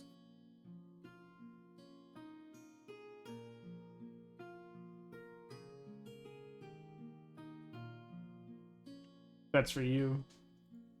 So yeah, basically to put that more succinctly, I guess it would be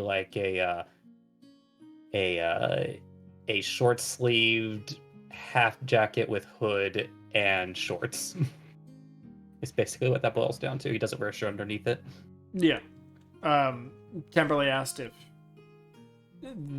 anybody in the group would have seen you run on all fours or not. So did my volume cut out? Is that what's happening here? Yep. I think that is what happened here. Yep. Yeah, it's what happened. That's what happened. Damn it. Now it really cut out. All the way out. You've definitely seen him climb adeptly. Mm-hmm. But I'm not sure how much straight up running you would have seen him do at all. So I would say Twonk's just walking around all the time, just proudly displaying his butthole, like cats do. welcome back. That was super embarrassing. I had Quite no alright. idea if any of you were saying anything. I might have been tripping over anything you were trying to say. Yes, you were. You were just Yeah. steamrolling. I'm just kidding. But we heard you, and Taberley asked if they would have ever seen you run on all fours, or if you're strictly bipedal. So I would say that the only times you ever would have like seen him run on fours is when he was, for mechanical sake, like using feline agility, like getting that extra traction. But otherwise, he's like a bit more relaxed, like when he's walking around. So like otherwise, like usually bipedal. Right, yeah. Okay. That's what I figured. I just thought I'd ask. It just popped into my head. I guess also whenever you've seen him sneaking around, he also tends to like get Okay. closer to all fours. Well, it helps not being 7 foot tall. Yeah. Trying It's to okay. Valis does the same thing when he sneaks around. He gets on all fours. He just does Yeah. it by running Oh, straight boy. into a wall.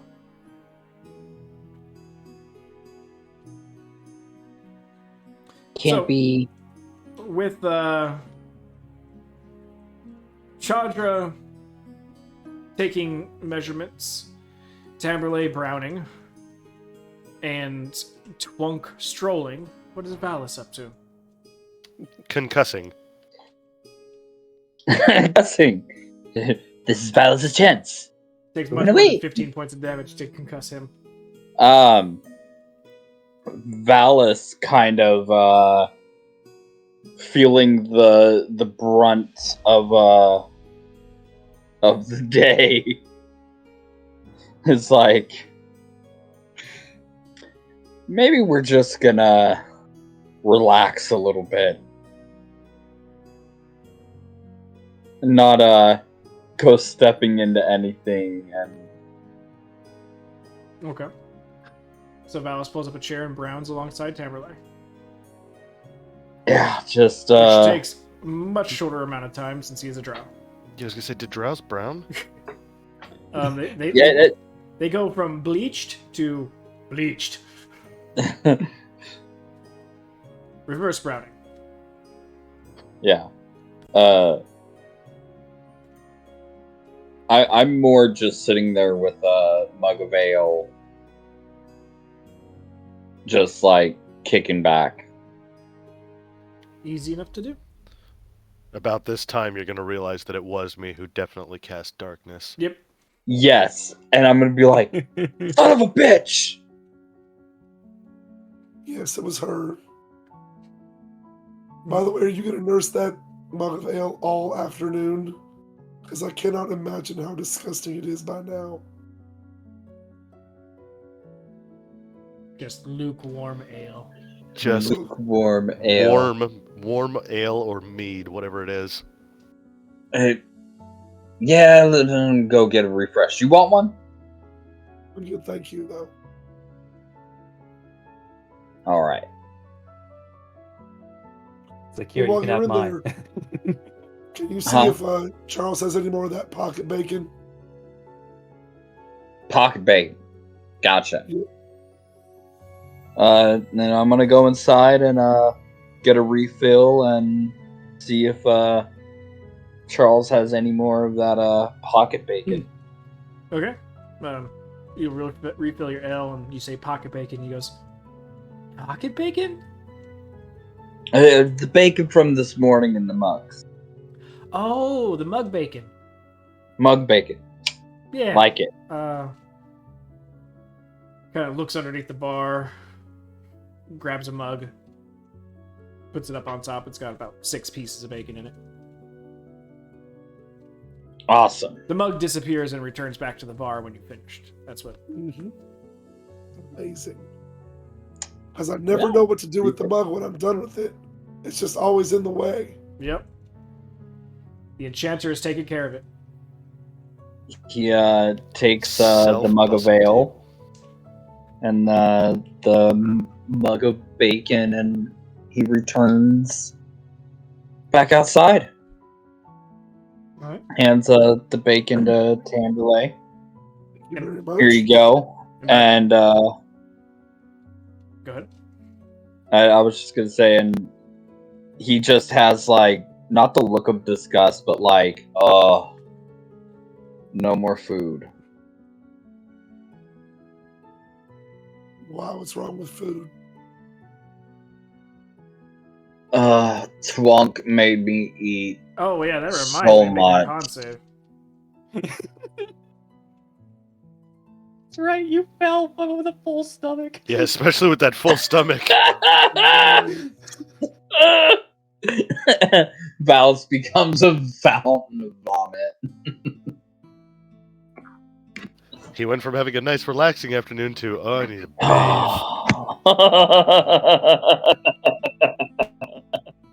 Yeah, all this might be retconned right now. No need for retconning.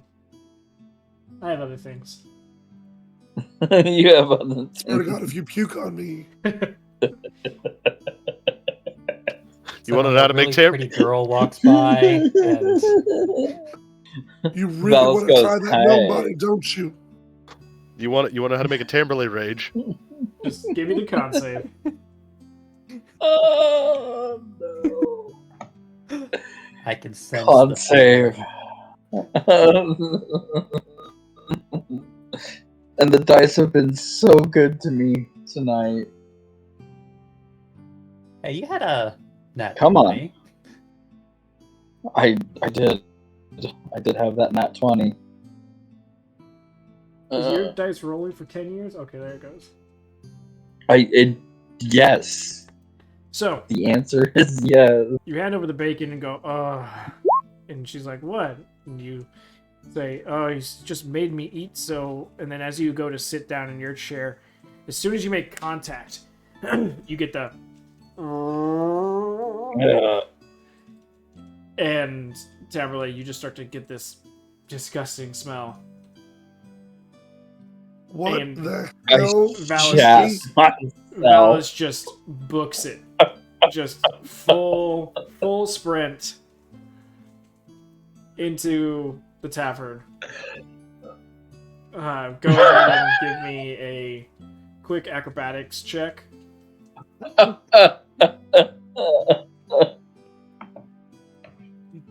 Oh, Dodge every chair.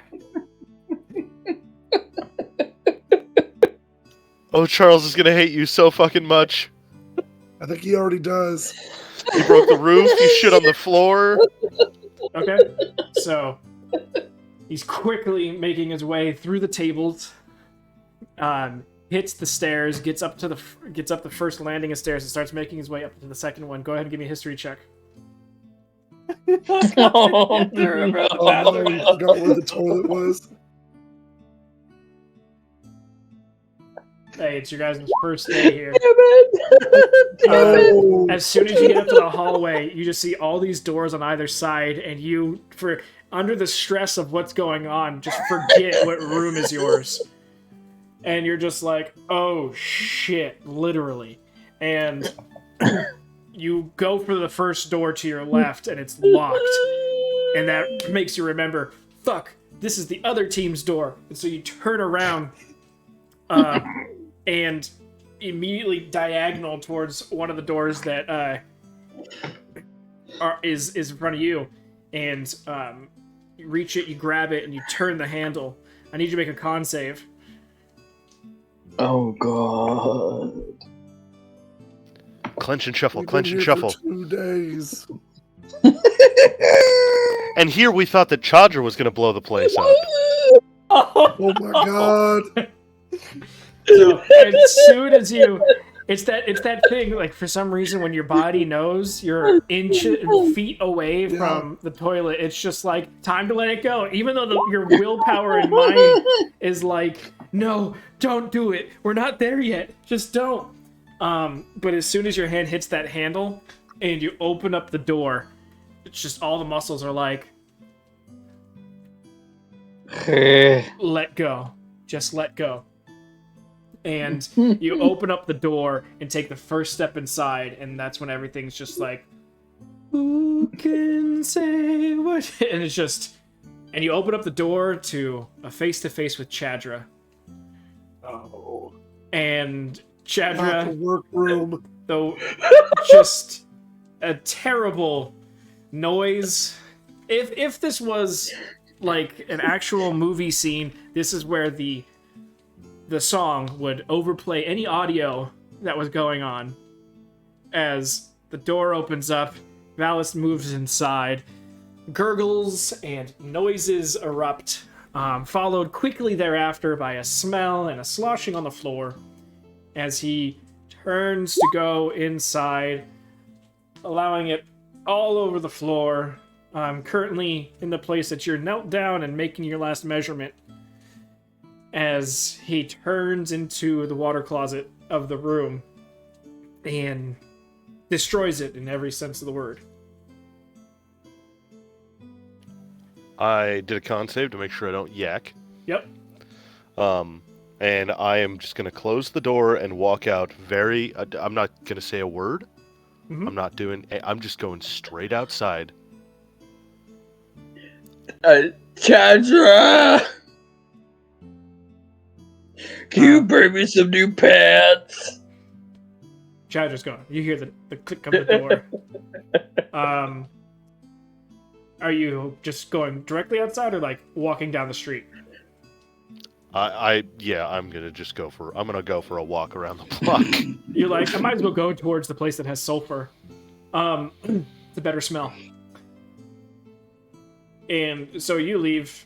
In Tamperley, the smell had finally gone away from whatever Valis had done near you. And so you kind of like rotated, you got to get an even browning. But your back's towards the door, and then all of a sudden the smell's back again. What the hell? And you just see Chadra walking away. my God. Very tensely upright, hands clasped into fists to her side, walking away. To myself, I thought that the fish stand was going to be a problem right next to the door. But damn, I'd take that any day right now. Valis needed a butt dam.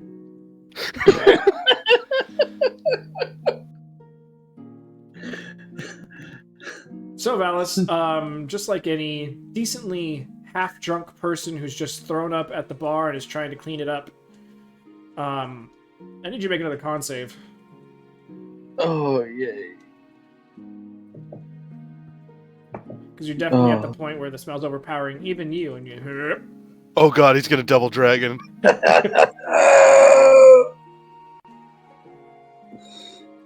Oh, thank God. Come on, natural one. So far, he's able to hold it down. Oh, wow. But it's a smell, and there's a lot of it, and you're trapped in a tiny room with most of it on the floor. So there will be future con saves. Yeah, and if I'm done in the You think water you're done? closet. Oh, you're not done. No. Oh, okay. It's the flower scene all over again. Valis. I want you to think about this. You ate 5 Grand Slams worth of food, fell onto your stomach, onto a roof, bounced off, and then fell again. You're fucked. You should have gotten food poisoning. It probably would have been easier. Let's just say that the impacts of falling further shoved the food deeper and deeper into the large intestine, which meant that everything in your intestines needed to go. Oh, everything. And it was you making that motion of sitting down twice that was the catalyst for everything to I just. was like, evacuate. Yep. Sorry, no more vacancy. Have to make some. So you're in there for a bit. So, Twunk, you're strolling about, having a wonderful day.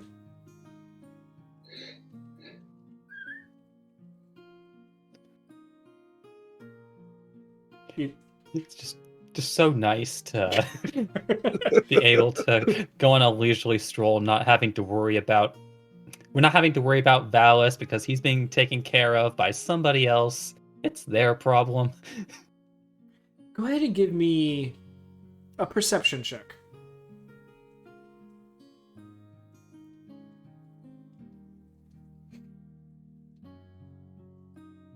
Do.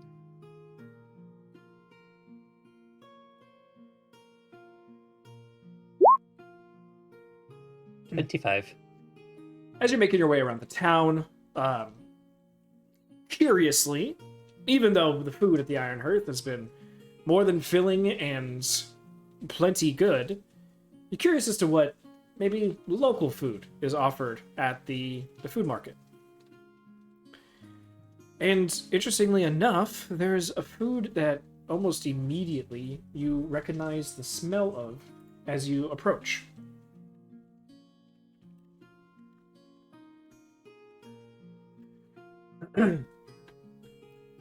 Basically, it is this world's version of durian. And that smell you'll recognize anywhere. It's called... because most people can't stand the smell of it, some referring it to the smell of absolute necrosis. Some have literally acuted it to the smell of shit. Though I'm sure everyone back at the Iron Hearth would disagree that they smell anything alike. It takes a very used to it palate to move past the smell, but most can't. And the name of that fruit specifically changes across the different peoples that have access to it, and it's a wonder that it grows here since it's much more of a tropical fruit. But here, as you approach the stand that has it, following your nose and it leading you directly to it, it's one of the stands on the far end, so it's not too pervasive for the rest of the stands here. Here it's called gobbledygook.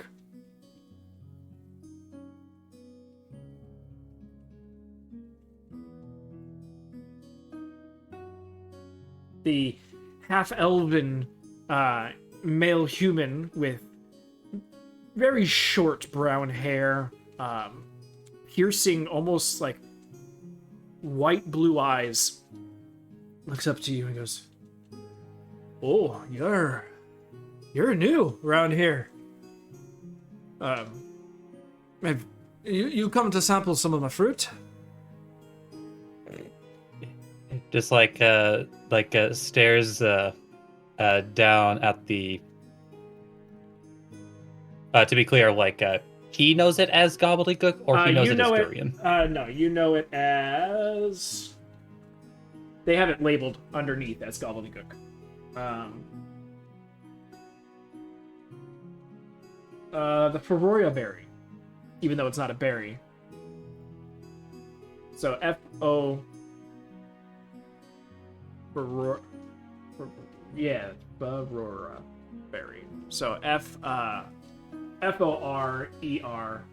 Sorry, F-O-R-O-R-A-H. Jesus Christ.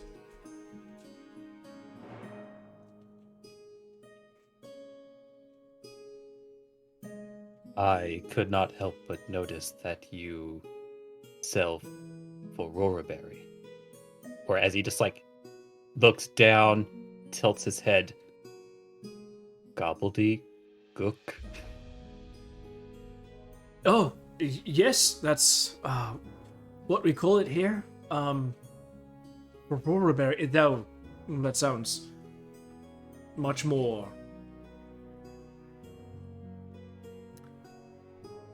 let's just say people around here don't appreciate gobbledygook the way that it should, and the first people encountering it here decided to call it this, and that's just what everyone knows it by. I can appreciate this fruit, and Ferrora berry does sound much more pleasant on the ears. But yes, I do procure a bit of it from the forest. Would you like a sample? The forest. Most certainly. I cannot remember the last time I had it. You'll take out a knife and cut off like an apple slice size and hand it to you. And it tastes wonderful. Tastes pretty much to what you remember for Robert, but except has a bit more of a weirdly like an earthy taste to it. Not terrible, but just different from what you remember at least. Yeah, I'm able to harvest a little bit of the gobbledygook. It's about a mile into the forest, and he points to the forest directly behind the stalls. There's this one grove of smaller trees that are receded down into the dirt a bit more than the other larger trees like these around, and because this entire little area sort of resides in a bit of a basin, it gets a little bit more humid. It doesn't grow all year round, but during 3/4 of the year, you can pull some of them off. The trees are so small and laden with fruit that they, you know, when the fruit is ready to be picked, when it's ripe enough, by its getting such considerable weight that it pulls the branch all the way down to the ground.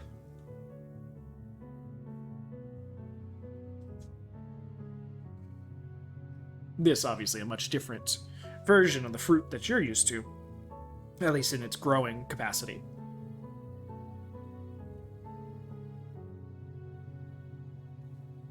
It is quite unique from the one that I'm used to, but it is as equally surprising until you described it how it even survives in this climate. Yeah, I haven't been here too long. I've only dealt with 1 year's worth of seasons, so I can't tell you exactly if this is how consistent of a harvest that I get from everything, but at least through the 3 of the warmer seasons that I've been here so far, I've been able to harvest, and getting past the winter season to the warming season, the harvest has yet again just started to poke through. So I'm hopeful that this year we'll be able to have it for the rest of the year as well. And I'll be curious as to going back during the winter season and seeing exactly how the trees sort of survive and hibernate through the winter. I'm more than willing to possibly show you, or I don't get a lot of people who are as excited as you are to possibly as experienced with gobbledygook as much. Maybe you'd be able to shed some light and we could possibly make the harvest even more bountiful. That is within my abilities, yes. And I would be more than happy to offer my assistance should you need it. Wonderful. I mean, if anything, you'd at least maybe be able to get some answers yourself and give me some answers. So, I am curious about this grove. It seems unique. It definitely stands out from anything nearby or around it. So, it almost seems planted, and maybe because of that, they found the perfect place for it to survive through the winters. I'm not sure who would have done the planting, but I go out and harvest once a week, These are fresh from today, so this day next week, just before sunrise, if you want to come back, I can meet you here. I'm Nathaniel, by the way. And he extends a hand. Does a fist in hand bow, like, you may call me Twunk. Like, he put his hand up for a handshake and saw you do that and, like, curls it back in and sort of tries to mimic the same bow back. Twunk! Oh, I can't say that I've met too many Tabaxi, but have in the past seen and interacted with a couple. You're definitely the largest one I've ever seen, and the first one to actually get a name from. So, pleasure to meet you, and like I said, if you'd like to come back around, and around that time, I prep my things and leave from here, so feel free to meet up whenever. Nods and responds, and should you need any assistance otherwise, I am taking residence at the Iron Hearth. Oh, you're part of the Hearth. That makes a lot of sense. You seem a very capable individual. And I will definitely be reaching out and if I need anything. And here, and he grabs one of the large fruits and hands it up as a down payment for future services. As he takes it in hand and bows once again. It's like, I thank you for your generosity. He bows once more and goes, hope to have a mutually beneficial relationship in the future. Thank you. It's calm winds to you. And he will continue his stroll from there. Hold on, let me see. Hey, he's pretty quick. Okay. You say calm winds to you, and he goes, and fertile soil to you.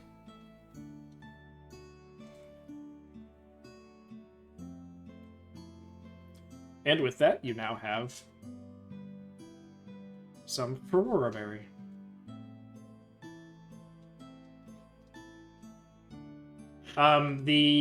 So just suddenly walks by Chandra in the middle of town, just like, oh god, another smell.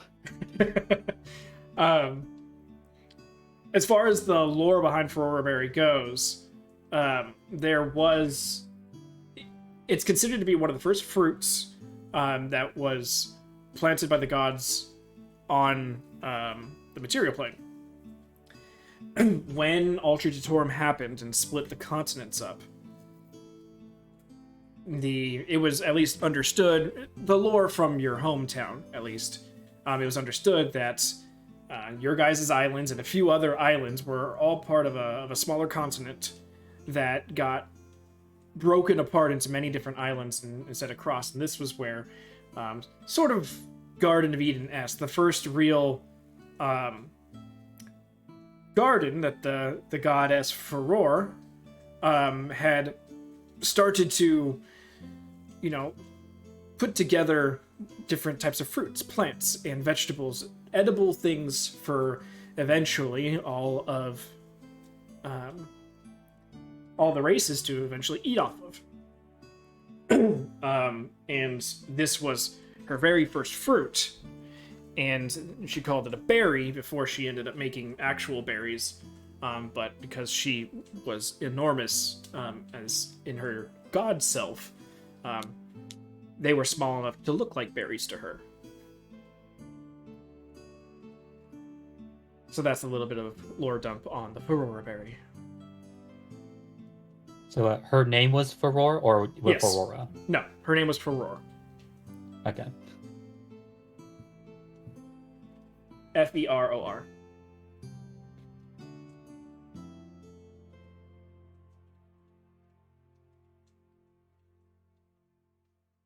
Actually, it's one more time on Ferrora, then it was Ferora. Yeah, I fucked it up when I was.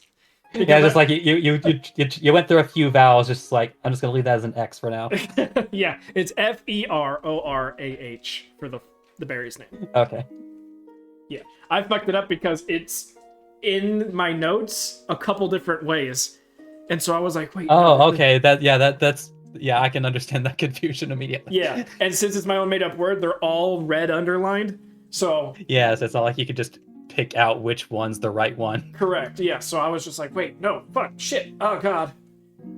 And then like I had the god's name in there too, so it was like really throwing. I was just like, So I just had to close my eyes and just decide on one. But no, now that I can actually read it, it makes sense.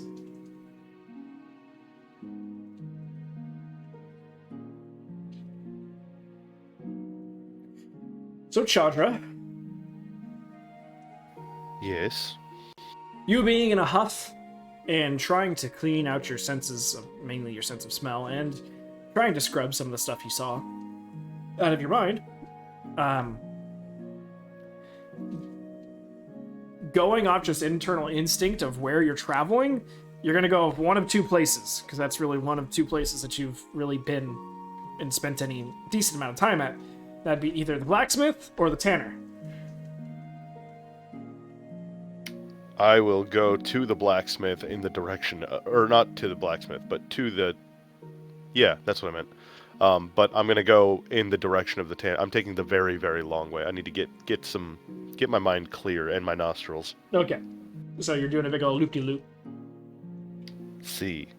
Okay. Till eventually you get to the intersection. You go down towards the lake, wrap around, come back around, get to the T intersection where the blacksmith's on the corner. You see it, and you kind of feel this, not relief, but kind of like a, yeah, I guess relief. You know Valis isn't here. So there's a little bit of relief in it, and you know the hearth's to your right, and you don't even want to look down that way. But the blacksmith's right in front of you.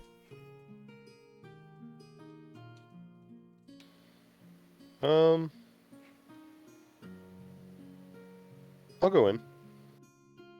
Okay. Going inside, you currently don't see Fireball, but not all four furnaces are currently working. Only two are. The two on the left side.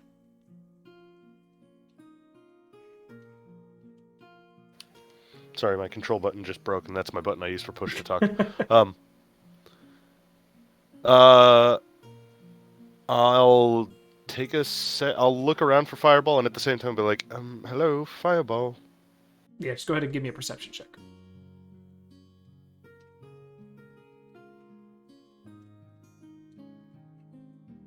As you try to gain control of your keyboard. Got it.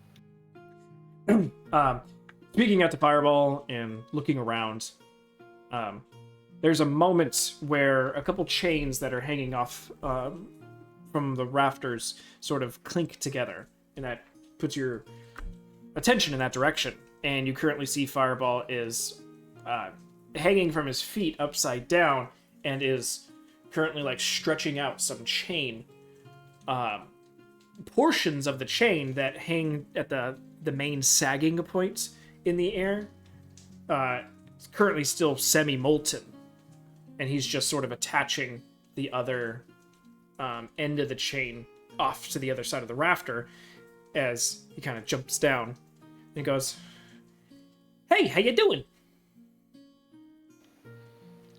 Doing well. How about yourself? Work. As he kind of points to the molten chain and takes some tongs out to pin it and starts twisting. Could you use a spare set of hands? If you want to hold on to this, as he talks about the tongs. I will grab a set of gloves. I'm assuming that there's probably a second set somewhere, there's and plenty. grab the tongs. Okay. You holding the tongs for it, he goes up to the rafters and sort of sits there and pulls and twists and pulls and twists, making what looked to be just maybe about 4 feet of chain, with this thicker molten piece in the middle. And as he twists and pulls it, he's basically doing like a braiding, but now makes it like an 8-foot long chain. Interesting. When he's finished, he jumps down. He's like, All right, now move back. All right, start backing up. Start backing up, and it pulls the chain to be a little bit taut. He takes oil and douses the portion of the chain that's still a little bit molten. It hardens it, and he goes and he snips off where the regular looking chain connects to the braided portion. He snips it off there, and then on your end he snips it off there as well. Thank you very much, milady. Not a problem, good sir.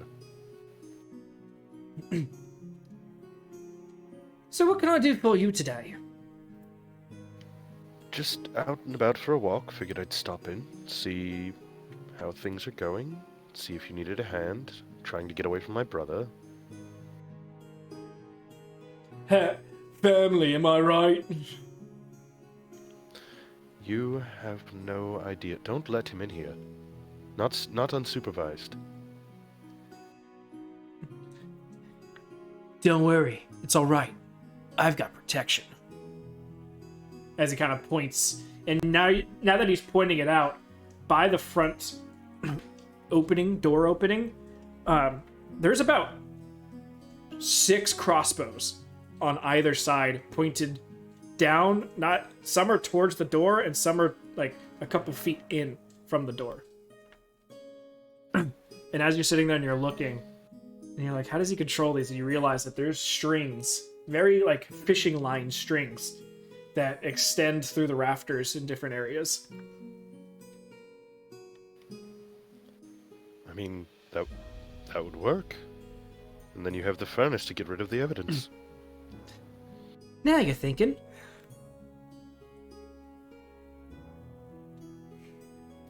Chandra ponders this thought a little bit too long. He lets you On the ponder. next episode of NCIS. He lets you ponder as he goes and he starts taking this large braided, like 4-foot length of braided chain and reheats it. And as he does so, clamps it down to one of the anvils, stretches it, twists it, stretches it, kind of like doing taffy but with metal. Okay. Until eventually he comes, as you're kind of watching him work and everything, he ends up making about 2, 3, 4. Yeah, we'll do 4 feet by 4 feet of this very thinly, tightly braided metal work. Basically chainmail. But a different type than you've ever seen before. Wow, that's a really interesting technique. Yeah, I know. I'm kind of a genius. Indeed. As he works on sort of attaching, so he crimps them all, so now they're 4 lengths of 4 feet, and then takes some extra metal and slag and sort of attaches it all together to make basically an all together one piece of 4x4. And he goes, you want to help me out? Sure, absolutely. I've got to test some shit. Okay. And he kind of like looks almost over your shoulder, and you kind of can't help but look back and look, and you don't see anything. I feel like you're missing something.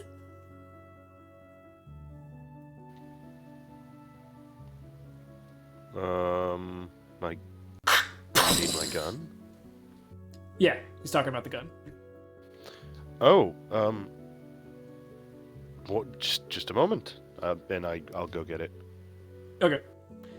When you come back, meet me outside. Okay.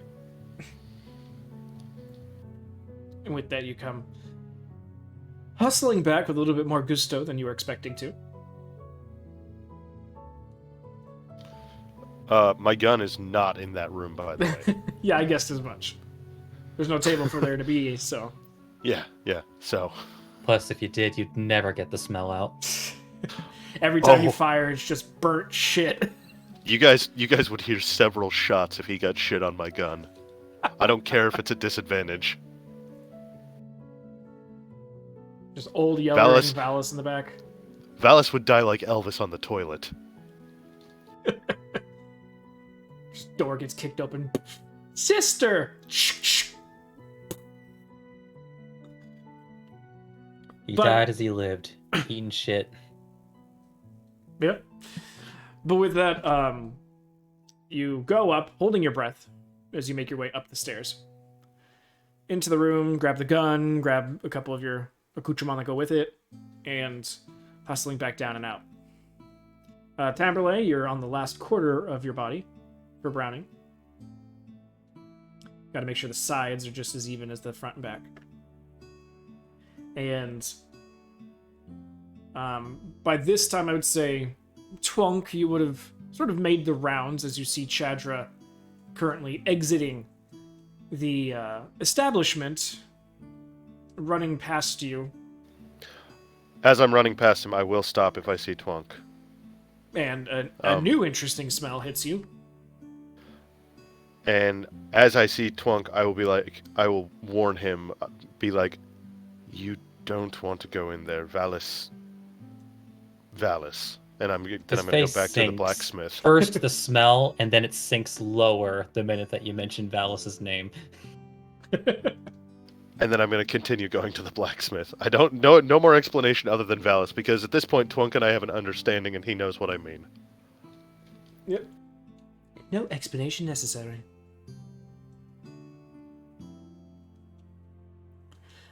So, Twonk, you just sit there eating your fruit, sort of staring towards the hearth like... Ah. It's like just weighing his options. I could just move away. I could start anew. I don't need this group. I'll move into the woods. I'll build a shed. I will become one with the tree. Give me a few levels and I can do that.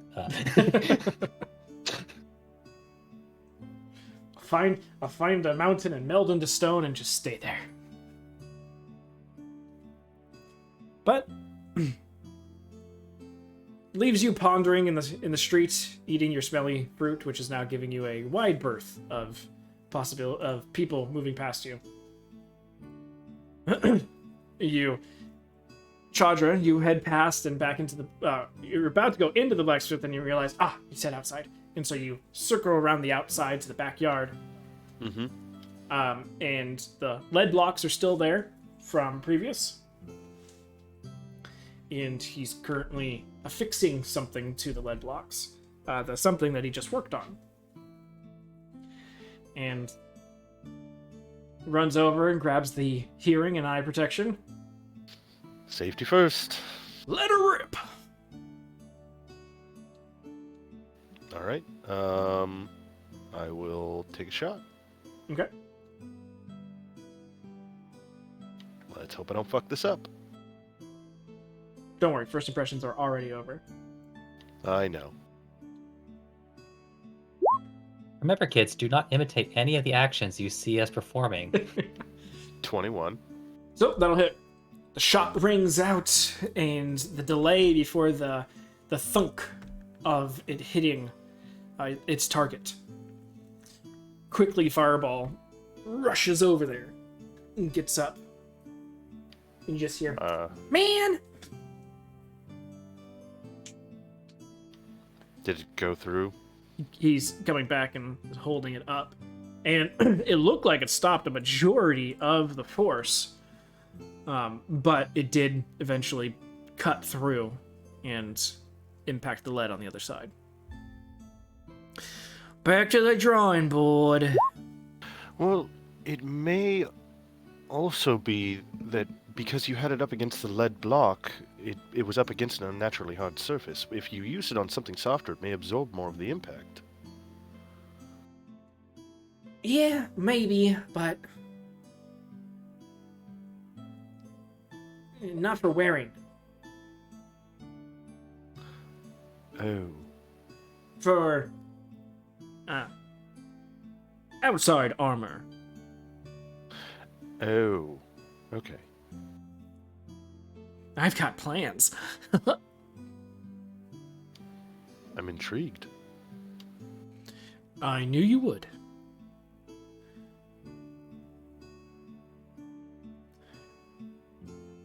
I gotta mark that bullet off my inventory. But Inside armor is steel lingerie. Tavern, basically. But with that, he's basically working on a type of metal Kevlar Okay. that would affix to solid objects. Basically, you brought this rifle to him.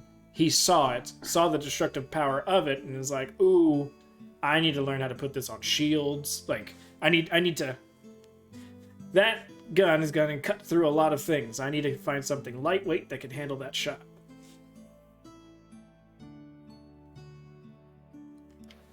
That's fair. Yeah. He's not trying to build a replica of what you've got. He's just trying to build something that can take the hit. Oh, I'll fill him in on the fact that I went and talked to the carpenters about building the workbench, and they should have it done, and I'll tell them the time frame. It was like 5 days, roughly, I think. Alright. Like 5 or 6 days. And then we can start working on, like, all of the other important bits. Yeah, all the things that you'll need necessarily, and you can explain some of the stuff, like the stuff needed for reloading and things like that. Because all of it's going to basically have to be custom made. Yup. Which, that's where it gets expensive. Yup. But luckily you're friends with the person who can do it. Yeah, So, that's the plan. Stay on his good side. So as far as things go, I'd say you probably stay there for another hour, going over your plans and ideas and seeing him sort of manipulate and prepare and get another set of metal Kevlar ready. Something like that takes a little over a day to make. So you just watch him sort of melt down iron from ore and then purify it, pour it, melt it over again, start manipulating the first stages of it. Okay. It's a tedious process, and the whole time you're probably talking his ear off and he's talking your ear off about ideas. But eventually you're like, oh, I do technically have to get back at some point. I should go see if Alice is not dead. Speaking of Alice, Hello. con Back at save. the Iron Hearth, shit goes down. I was waiting for it. Technically, for Valis, shit goes sideways. I feel like at this point it's And going everywhere. sideways and upways and down and forward and reverse. Yay. Yay, hey. Before. All right. So, after you've relieved yourself to the extent that, well, let's just say the first pass is done. And you're stuck in now this closed-in water closet with a plethora of your work scattered around the area. And yes, I use scattered for that specific reason. You're like, huh? Then you're at that point where you're like trying to reach for stuff to clean up everything while you're still on the toilet, and you're just like, huh? And it's to that point where your stomach's gonna go one of two ways, and you're just like trying to find a place that you can bury your nose in to get a somewhat clean scent for just at least one breath. And you're panicking and you're looking around, and then you just can't anymore, and you add to the pile A beautiful scent. Vomit. Mm-hmm. The double dragon. Yep. The double dragon. Episode 2, Double Dragon. You Oh. you suffer from both ends, and with that, this happens for a bit before there's no contents left in any portion of your stomach until the dry heaving, and then you get over that. Your nostrils have now just been burned by the different smells and acids. I need you to make a dex check. As you need Dex check. to, as not you safe. eventually need to stand up and possibly get to the door. I don't think I have to tell you this, Valis, but you want to succeed on this one. Oh, I hope.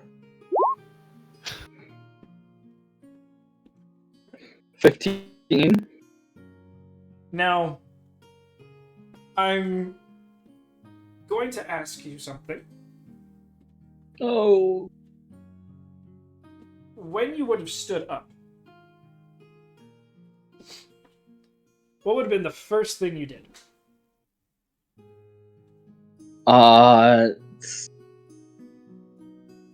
Probably like depending on how big the water closet is, hands would be like on each of the walls, and I would be like trying to prop myself up because I'm assuming I've been there for a while, so my legs are probably asleep. Uh-huh. Yeah. Okay. So, as you do so, and you start to push and pull your way into a standing position, your legs are definitely asleep. And unfortunately, in the chaos of everything happening, you forgot that you never actually fully took off your pants. And they still... No, I'm sure I just shat straight through. But they're still around your ankles, which you didn't prepare for. As you go to take that first step, and you're not able to step as far as you'd like. And I need you to make a strength save. Strength save. Come You on, did say natural that you- 20. That Come on, you're bracing yourself. proficient in these. You said you did brace yourself. That was a horrible toss. I just watched the die just go solid across the screen. So you had braced yourself, but unfortunately, in this time of projectile vomiting, fortunately, where you braced yourself, and as you go to take the step and then slide your hand forward, it slides all the way. And you are now on your back. The dry heaving continues. You eventually I'm crying. roll onto a side. And with that, kind of gingerly get yourself up as much as possible without too much touching of anything else. What would you like to do as you open up the door of the water closet? Mind you, seeing a very dedicated trail of where you had entered the water closet. I'm gonna start trying to clean stuff up. Also, Valis, I just want to put this out there at this point. You own this room. I'm going to use the other spare room for my workshop now. Valis gets his own room. Yay. You could have had your own room from the beginning. Yeah, and it smells like shit. It smells awful. Like that. Yeah, so I'm gonna obviously get my pants off. Yeah, so the only thing in this water closet is obviously the toilet. Yeah. And a wash basin with water in it. Yeah. I'm just gonna take my pants off and just. Wait, no, I'm covered, so Yeah, I'm just gonna strip. I'm stripping. Okay. Uh, The worst strip show ever. word. Except for our German viewers. And A I'm just gonna walk out of the room naked. Okay. So easy enough to do. You're in the hallway. They're. Dripping. Oh, I'm still. Oh, You were just yeah, laying in it. yeah. Nope.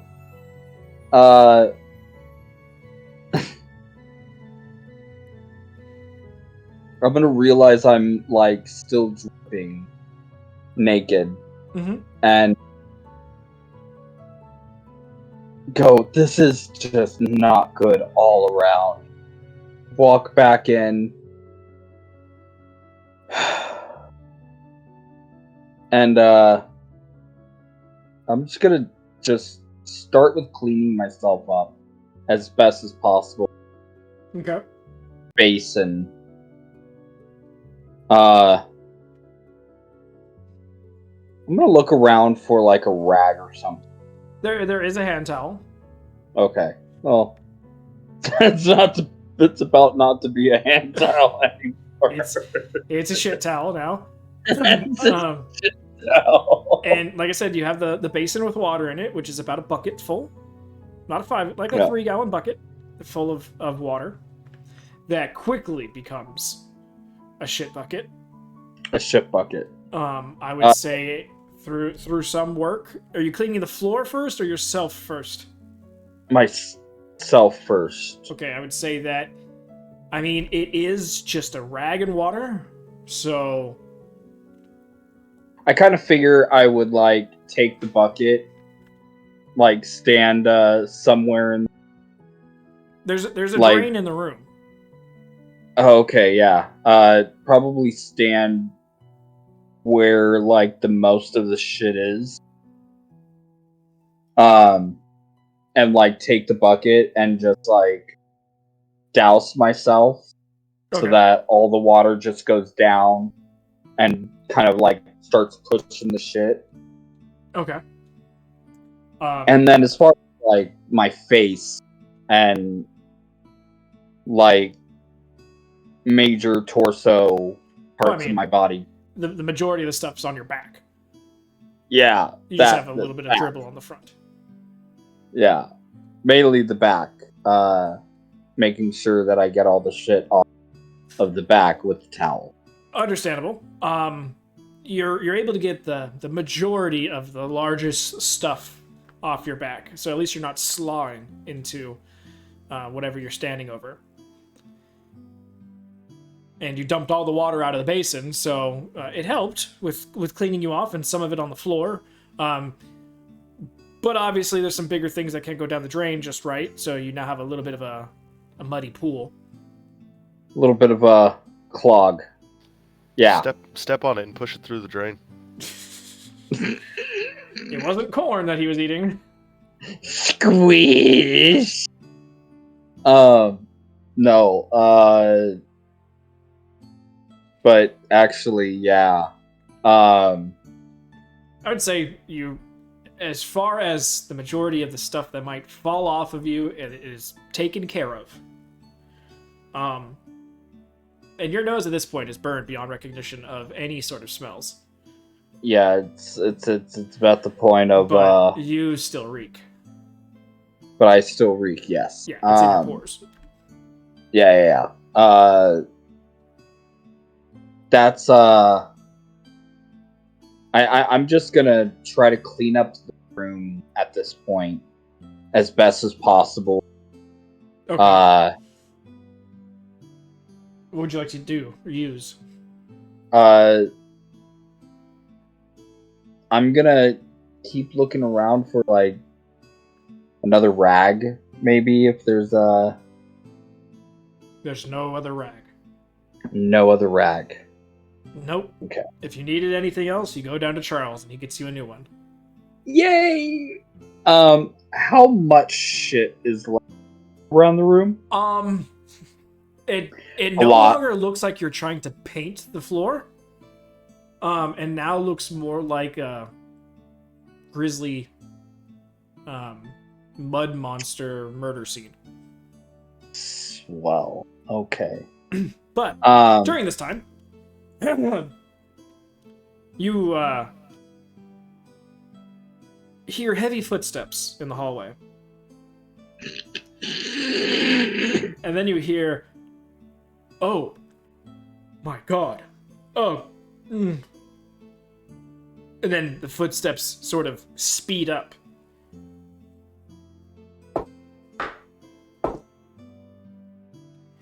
And then you hear a slide and a thud. Oh as no! metal hits floor. Oh, you're dead. You're fucking dead. As you hear, what? Oh, God.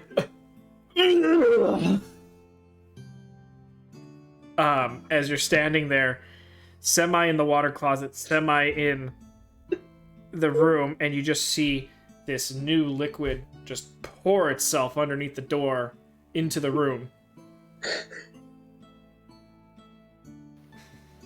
Guys, we're no longer part of the herd.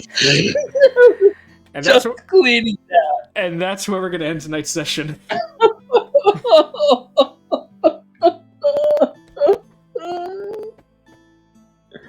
I had him roll a dex save and a con save, and he failed both of them. Less than 2 Dice days. hate me. The dice gods hate me. So with that, Even when sometimes I'm I not go into a feeling session them. wondering what's going to be in the highlights. There are no highlights. I think next week the highlights are going to be the shit. it's almost as if they write themselves. Oh my god. But before we go, any questions? When will the shit end? You know, we already had the T puns. We don't need shit puns. No. No. Or I have, Charles. I have a feeling, Oh my- this yeah. is partly, You have pissed off a what I'm Blame. guessing is a fairly high level enchanter at this point. No, it's not the enchanter that fell. No, I No, understand. Marathon, but I know Veriforn fell, but Charles is the one who's going to have to clean it up, and that's what I'm saying is that like he's going to have one really pissed off, what I'm guessing is fairly high level enchanter. You're not wrong. So yeah, any questions before we go? I think no. we're good. Okay. I think most things are pretty self-explanatory. Well, I try to be as descriptive as possible to really, you know, yeah, not thanks leave, for that. yeah, not Yes. leave anything to the imagination. That was great. Yeah, my favorite part. You know what? At least now you get to look back on the whole halberd pig situation, and really have to go apples to apples. Decide on the ranking progress of here. Yes, I have a question. Yeah. Later on, can I have a conversation with you? That was a conversation between Tamerlane and Veriforn Uh-huh. before he went inside, Yeah, that's fine. because that's what she was waiting outside to do. Gotcha. Yeah, not a problem. Yeah, we can do that anytime during the week once you feel a little bit better. Yeah, or we could type it. That too. Well, Yay, typing. if you do have any Yeah. other questions, feel free to message me and I'll get back to them as soon as I can. If I don't talk to you guys before then, have a great week, and we get to come back to this shit. This shit. Yay. Have a good night, Yes. guys. Good Right. night. Good night. Well, okay. Not entirely how I expected this night to go, but I'm always ready for a shit sandwich. anyone who's there with us, thank you for staying with us throughout all this crap. Have a great night. Group 1, tomorrow, 9 p.m. PST, continues their puzzle-solving riddles. So feel free to come back there. And then on Thursday, at 9 p.m. PST, Group 1 has their second session throughout the week. And if not, come back Sunday, 9:30 p.m. PST, to see Group 2 and come back to all this loveliness and see how it unfolds. Have a great night, stay safe, and we'll see you next time.